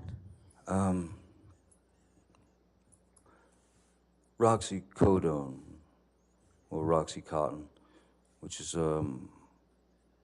it's an opiate. It's I think oxycodone has the opiate and then some pain, like paracetamol or something, and then the Roxys are just the opiate, as far as I remember. And when I was working on Pirates 4, and there was a scene in which I had to grab this large gold and red, stately gilt chair, pick it up and throw it, chuck it out this big giant window. And so I did it, and as I swung around to throw the chair out the window, I felt this immediate electricity from the bottom of my spine down my left leg, and it was like an electricity that burned. So I had obviously it was sciatica, so I had obviously pinched something, done something. So I saw a chiropractor or a kine or whatever. I saw chiropractors and to no avail. Then I saw a doctor, and the only pain medication that she recommended and prescribed to me was Roxycodone. And there was a part of me that was a little bit worried, just in a sense that I know I've witnessed friends and people over the years who've had problems with heroin, and I didn't want to get bit by that snake. And I started taking the Roxys, and I was bit by the snake. And then before you know it, that monkey is on your back to stay. And it's not like you take those pills to get high. You take them to, once the addiction has grabbed hold of you, you're not taking those pills to get high. You're taking those pills to get well, or to get better. Because if you're without the pill, your body will start to go into various you'll withdrawals. And so I was on the Roxys for a number of years, 4 or 5 years, I think, maybe more, I don't know. But the key was that if you take 2, you will be what they call on the knot. You will be that. You will just drop into sleep.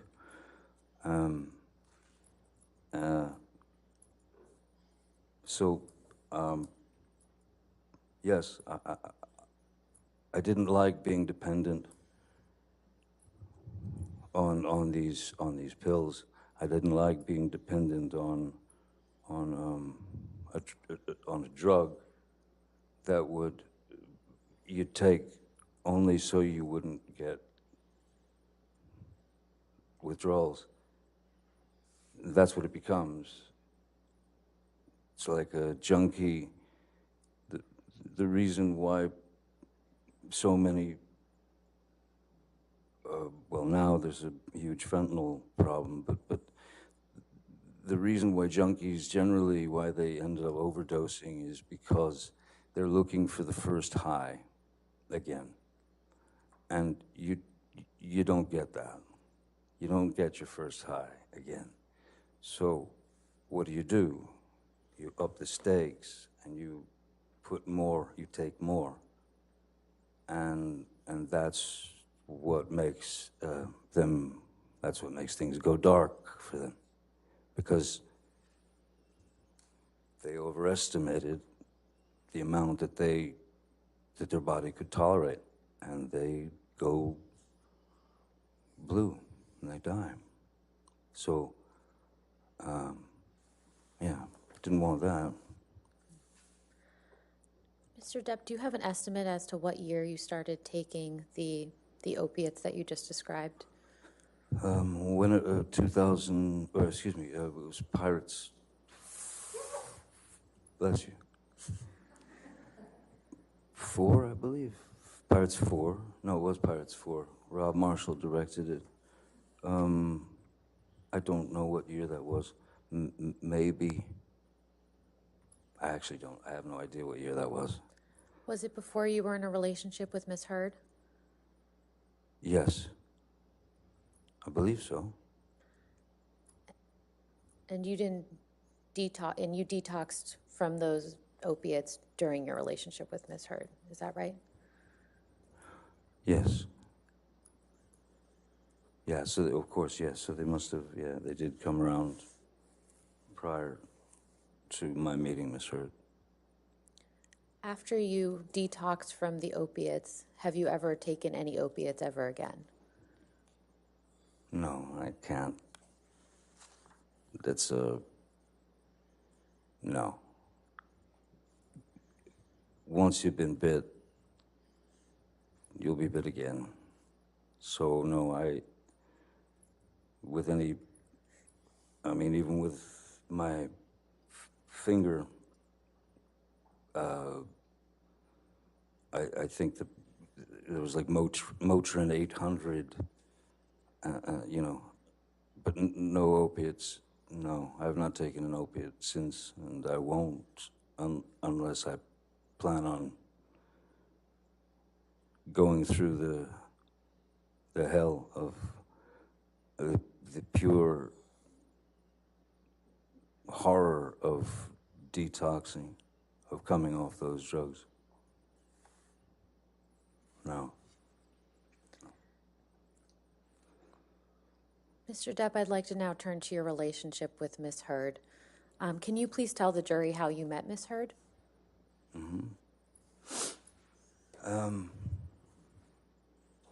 2000, in around 2008, Hunter Thompson and I were going through some of his manuscripts of his books that have been published, and then I found this manuscript in one of his boxes, and it was called The Rum Diary, and I had heard about it, and I knew it was what they called his long-lost novel, in fact, the only novel he ever wrote. And I showed it to him, and Hunter was shocked. Oh my God, that's where it is, you know. And so he said, read me some. So I started reading this to him, and he said, this is a movie, you know. We must produce this together. And, you know, he got all excited about the idea of doing that. So we went right into it. And we started to set up meetings to get money, financing, to develop the project. And we finally ended up getting the money to develop the project and to make the film. Hunter, from his own dilemmas in his life, committed suicide, but having had long talks with him, I knew every angle of the book, but I knew every angle of the film that he wanted, which was going to be a bit different than the book. And Bruce Robinson, who was a great writer-director, directed a film called With Nail and I and How to Get Ahead in Advertising, was the one director that Hunter and I talked about. And so I went to Bruce, who was a friend of mine, and I ripped him out of retirement because he never wanted to direct another film again. I pulled him out of retirement after 27 years, and he agreed to write the screenplay and direct the film, and we proceeded. During the auditioning process, Bruce was, before that, Hunter had very specific ideas of what these characters should be. Bruce had been auditioning girls or women for the role of Chenault in the film, and there were this sort of starlets that were up and coming, or there were some that were well known and things of that nature. But you know, one of the things that Hunter was very against was stunt casting. That is to say, put a bunch of very famous people in a movie and let them go, and then hope for the money in the end. So Bruce had asked me. He said he had been auditioning this one particular actress named Amber Heard. He said that he'd auditioned her 5 times, and he was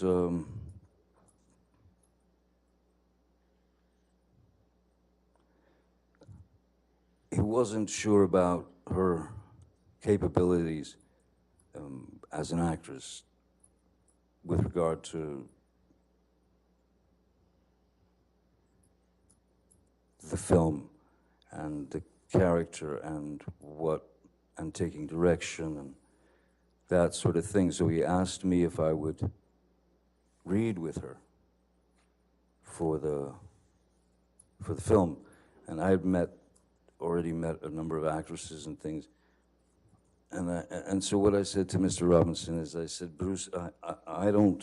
If you've auditioned her 5 times, you've seen the best and the worst, I suppose.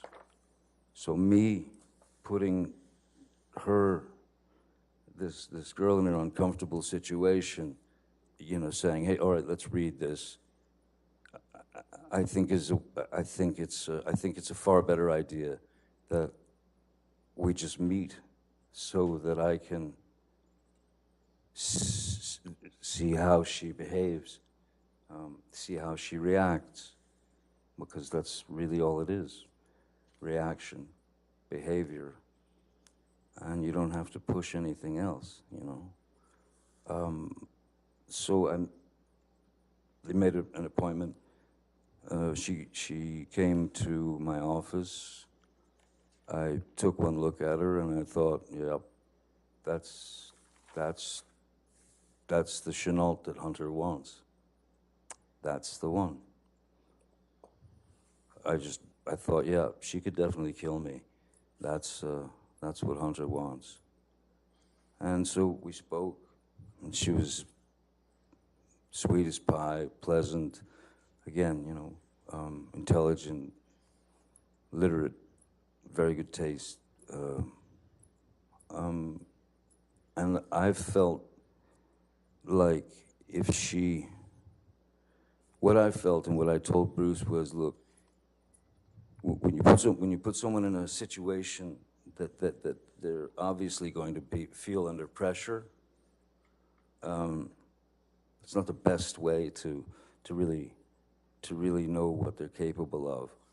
And I made suggestions such as, and which I ended up making to Ms. Heard. I made suggestions of films that might give her some insight into what we were looking for in terms of the film.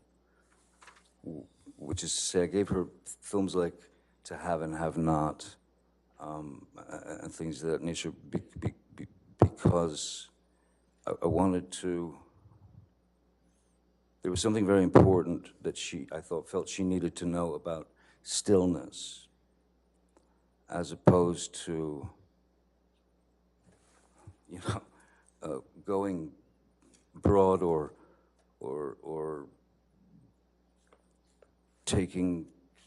acting a little too much. So I felt like I could be a bit of a traffic cop in that sense, so that, because if we could connect, then it could work, as long as there was truth in her eyes, and as long as there was truth coming out of her dialogue, then it's all in the editing. So I felt that I could help her with that idea of stillness, and so that's when I first met Miss Heard. How would you describe your interactions with Ms. Heard when you worked together on The Rum Diary? Initially, mostly very, very, very few interactions. I remember there was a time, I wasn't working that day, but I was producing, one of the producers of the film, and it was a scene from the book that was a scene where Ms. Heard's character was in a nightclub, and we're amongst the locals, and she's very drunk, and everybody's very drunk, and she ends up dancing with a few of the local, like one of the local guys and stuff, and then the other local guys start to sort of close in on her. In the book and in the screenplay, as it was written, there was a requirement for nudity for the part, and I was on set the day that they were shooting that,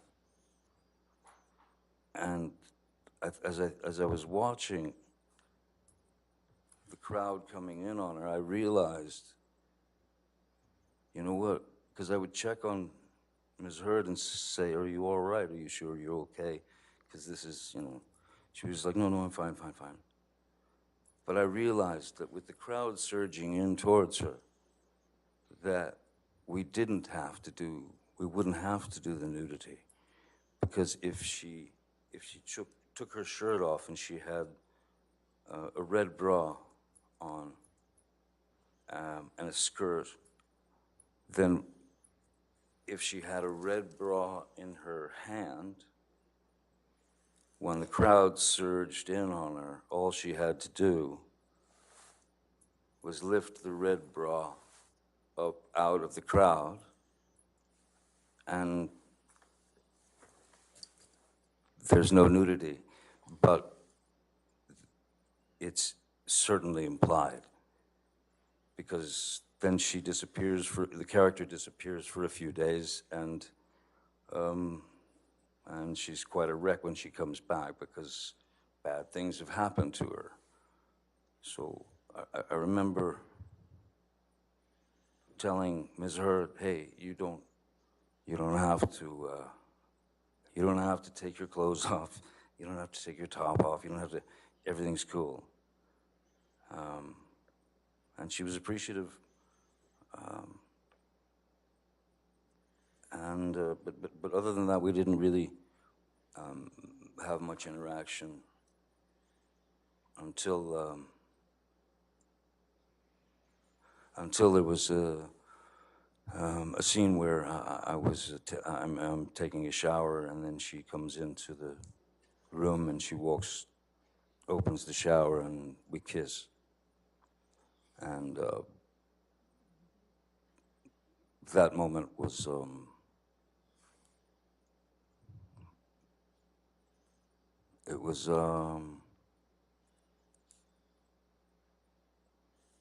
yeah, it felt like something.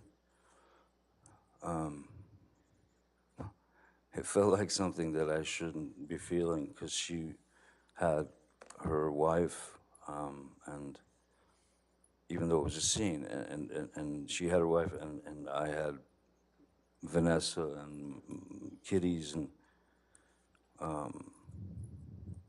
yeah. When would you say your romantic relationship with Miss Hurt actually began, if not in that moment? Well, I think there was something in the kiss in the shower that was very real. So that day after work, Miss Hurt had come to my trailer, and I was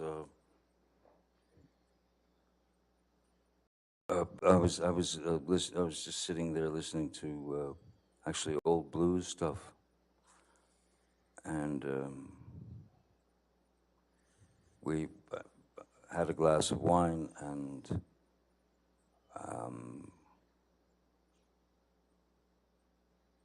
and and we kissed.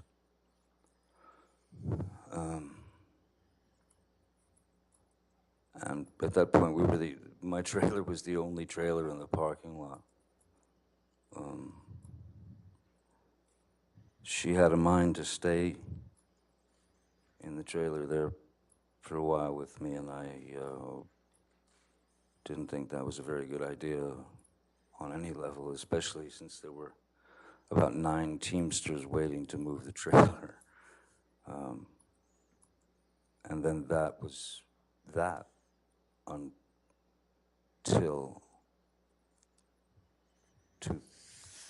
whenever we did the first day of the press junket for the Rum Diary in Los Angeles 2 years later, and she had broken up, I believe, with her wife, and my for lack of my wife, we weren't married, but she was, of course, my wife, Vanessa. We had some not so great situations, you know. She was stuck in America. She wanted to go back to France. She wanted to have her life back. She's a well-known singer there.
that she really was infatuated with, that she really loved this dress that she wore in the film.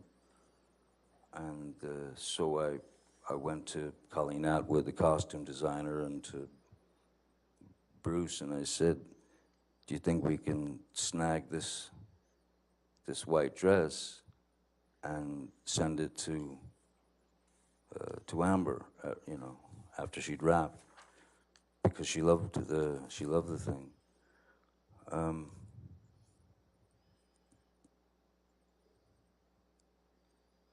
I remember talking to her, I think, then, but briefly.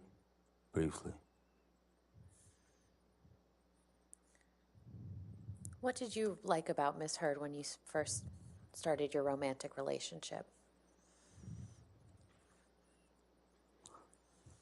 She seemed to be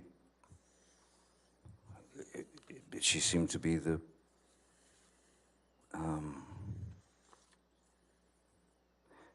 she seemed to be the perfect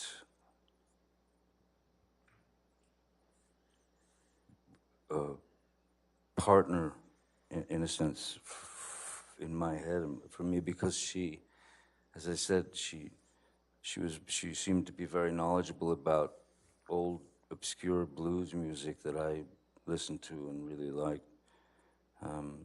She was literate. She was sweet, funny, nice, all those things, you know. And she was, and from the beginning of our relationship at that time, for a good year and a half, she was wonderful. And then things just started to change, or things started to reveal themselves. That's, I think, is a better way to put it. You mentioned earlier in your testimony that Miss Heard would take off your boots when you would get home from work. What other types of behaviors did you observe in Miss Heard early in the relationship?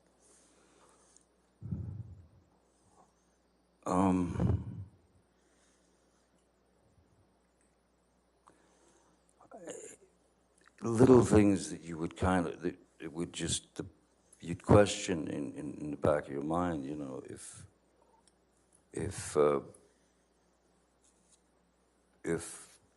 she wanted to go to bed, I'd say, oh, well, I can't sleep, you know, right now. And rather than go and just lay in a bed and stare at the ceiling, I would say, you know, I'll be out here watching TV or hanging out. And that was just not acceptable. Just not acceptable. It would stir up some rather unusual reactions from her. I didn't understand why as a 50-something-year-old man, was not allowed to go to sleep when I wanted to, as opposed to when she wanted to. It started out with little things like that. And again, they just, they eventually, I suppose like anything, if they're allowed to continue, then they are allowed to grow. They're allowed to blossom into whatever they're going to become. What were you and Miss Heard's nicknames for each other? I called her Slim. Why is that? I called her Slim because of the film that I had given her to watch, in terms of stillness, was Lauren Bacall and Humphrey Bogart. And I called her Slim, and she called me Steve, which was Lauren Bacall's and Humphrey Bogart's nicknames for each other in the film. That was their names in the film. And it you know, it wasn't lost on me the fact that there was an age difference, and that my God, when Humphrey Bogart and Lauren Bacall That's when they met on that film. He was 45 years old and she was 19. And they stayed together until, well, for many years until Bogart passed away. So, yeah, there was a kind of a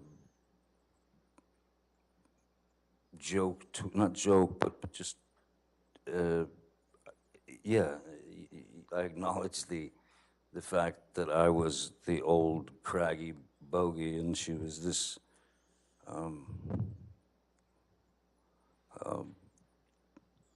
beautiful creature, just this stunning creature. When did you first meet Miss Heard's parents? I first met Miss Heard's parents when they had come out to Los Angeles, I believe, and yeah, and I feel like that I met them. I think they came to my place, to my studio, and they were two completely opposite end of the spectrum people. Paige was she was an angel. She was an angel, and I loved her very much. I loved her instantly, and we had a very good relationship. Her father, David, was the opposite end of that. He was this outrageous kind of, almost like a cartoon cowboy, you know. And he was, the initial thought, I mean, my initial kind of definition for David would have been rascally, like a rascal, you know. But I loved, I mean, I grew to love them both very much, as well as her sister Whitney. And yes, it felt like I had been welcomed into some sort of family. I had been accepted into this family, and those relationships stayed solid until just a bit after we'd separated.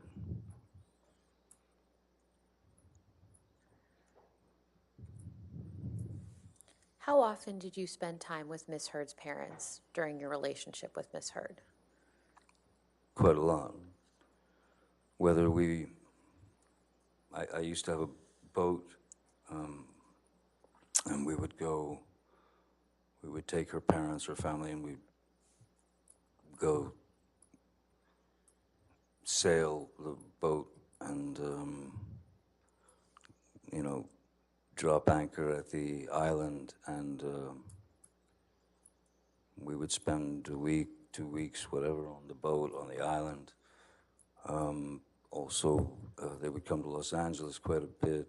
We also would go to Austin here and there to see them, visit them. Every year we would, on their anniversary, I had a friend of mine who had a restaurant in Austin, like a very good restaurant in Austin, and I'd call him up and basically set it up so that every year on their anniversary they could just go there, and they'd be taken care of, and there would be no bill, so they could just celebrate. And I think one of the things we did was, yes, we would try to order them car so that they could drink.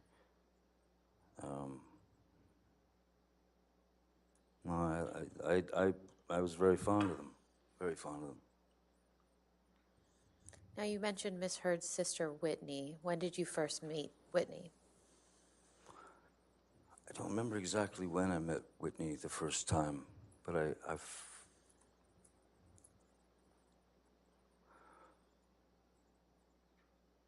I felt when I first met Whitney, there was something in what I saw of Whitney that was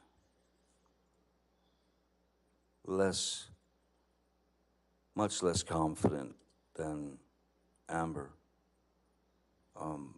much more revealing of insecurities. Objection, Your Honor, just foundation. What he All right. saw in Whitney. I think if you can answer the question. Okay. You want to ask the question again? That's fine. We can move on. Okay, that's fine. How would you describe your relationship with Whitney?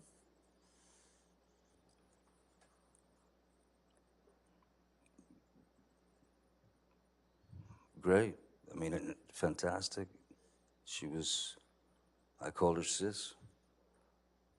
I loved her, you know. I had always felt something, I'd always felt like Whitney had missed out on something. Same objection. All righty. We can move on. Okay, thank you. Where was Whitney living when you and Miss Heard first started your relationship?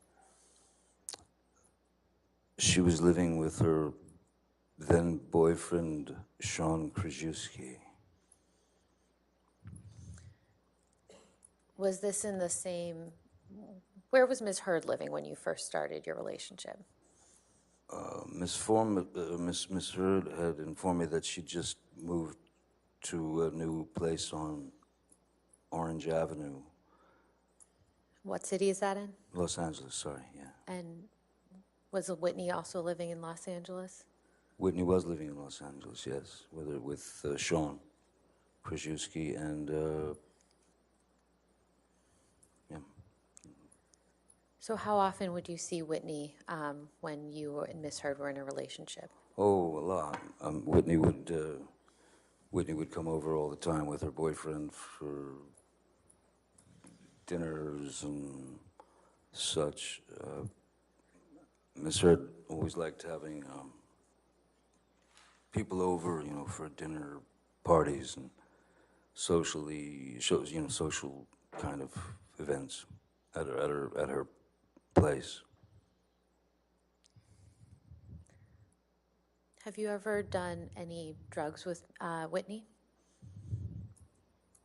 Yes, How often would you do that? with Whitney. Yes, with Whitney.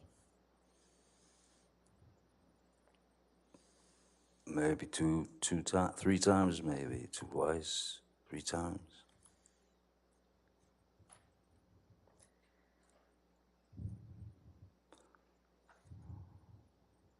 Did there come a time when Whitney moved into the penthouses that you owned at the Eastern Columbia building? Yes. And when was that? I don't remember exactly when it was, but I do remember that it was after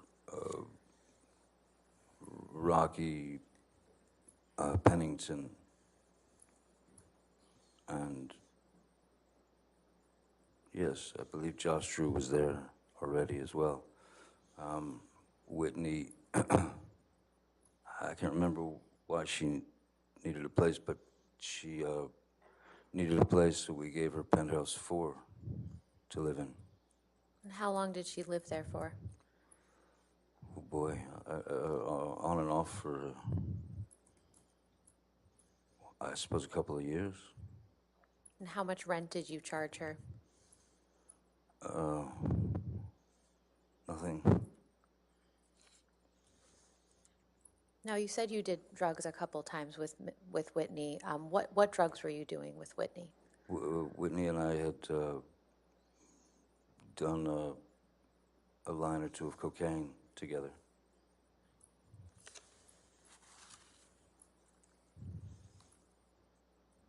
When did you start getting introduced to Miss Heard's friends after you started your relationship with her? Almost immediately. Well, in fact, immediately, yeah. Immediately. I was introduced to the whole gang, you know.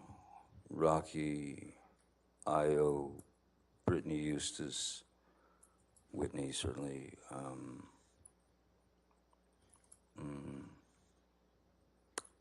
Who else? That's all that comes to mind at the moment. No, you mentioned Rocky. Who is that specifically? Raquel Pennington.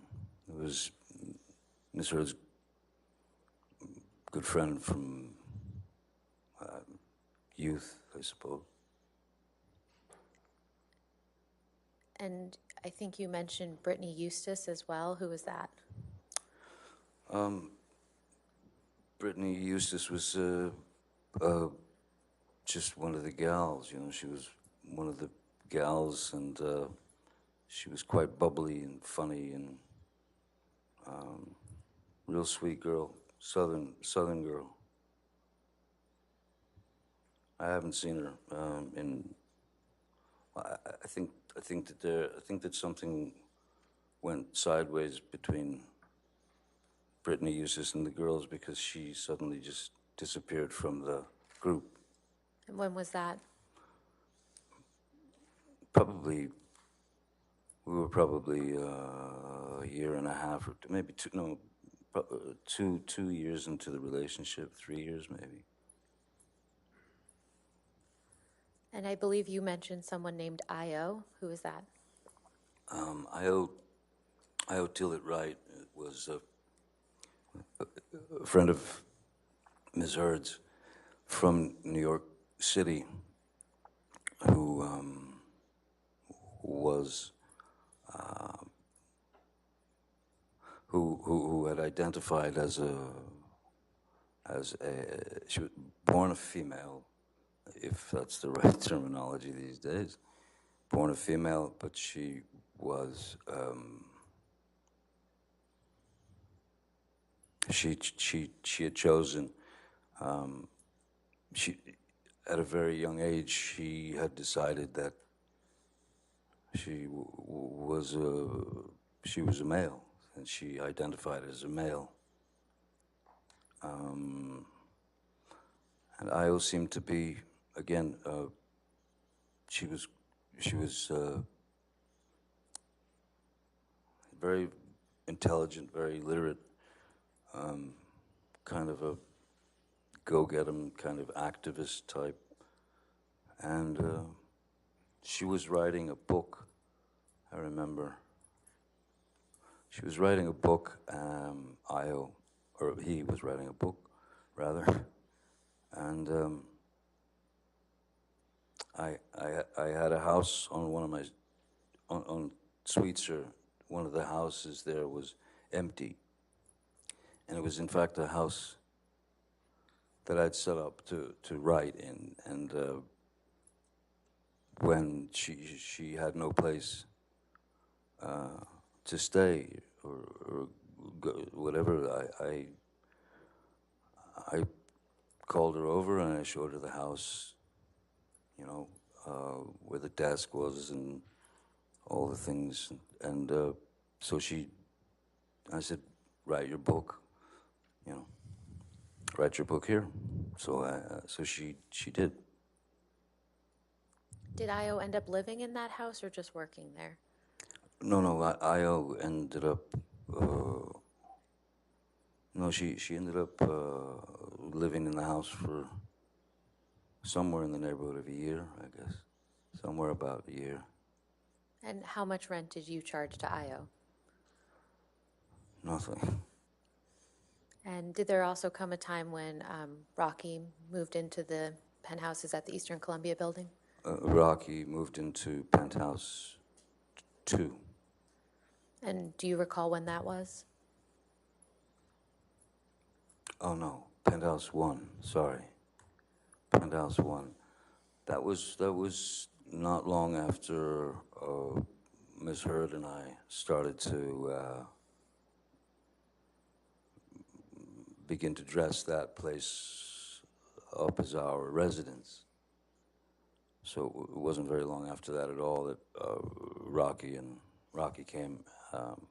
I had already had my friend Isaac, who you've met, Isaac Baruch, painter.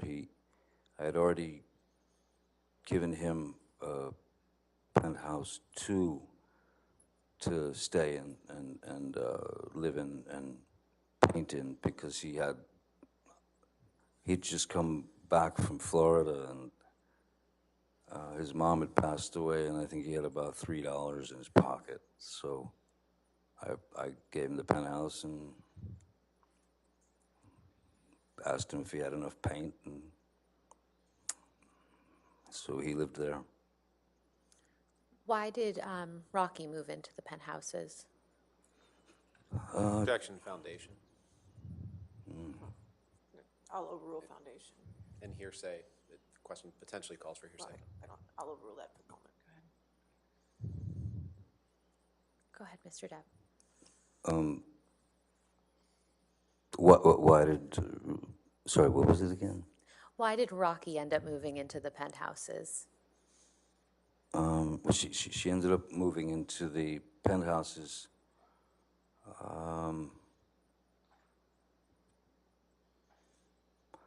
I don't recall. I believe it was something to do with just not having a place.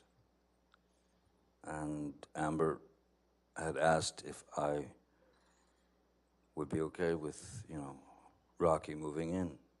And I said, of course. The penthouse is empty. I wasn't I wasn't going to be renting them out necessarily anyway. They were for friends to come and stay. Penthouse 4, in fact, was initially planned out for my sister Christy to have an escape from her 3,000 grandchildren and the amount of workload that she had taken on at the company.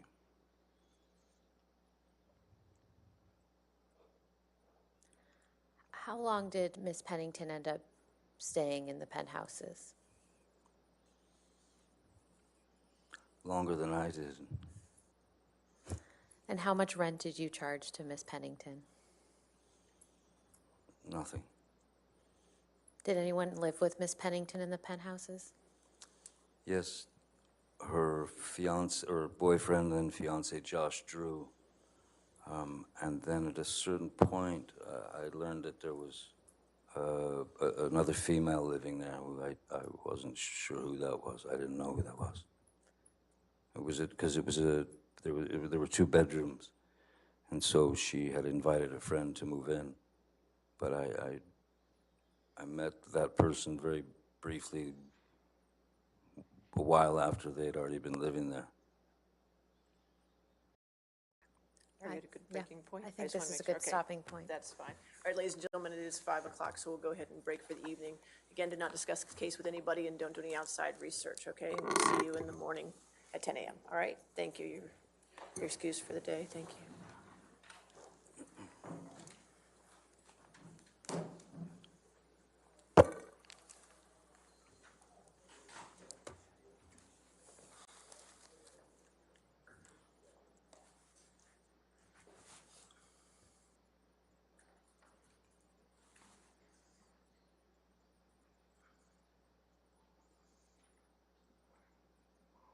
All right. And again, sir, since you're in the middle of your testimony, do not discuss your testimony with anybody to include your attorneys this evening, okay? All right, you can stand down if you'd like. Okay, thank you. All right, is there any other matters for this evening? Sure.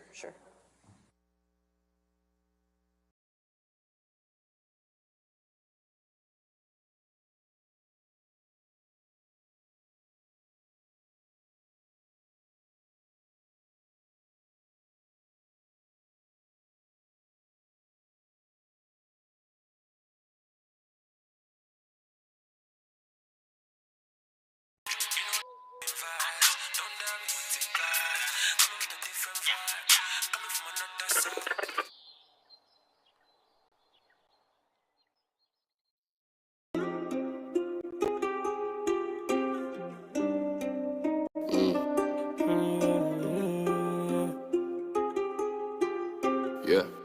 Break it your life in the flesh, tell a man say it with your chest, so whisper in the woof woof everywhere. Tell a man be prepared or be scared, cause the mukta getting dash of a bomb cloud. Yeah. Say we could drink, get drunk, it's lit, it's lit. Go jama,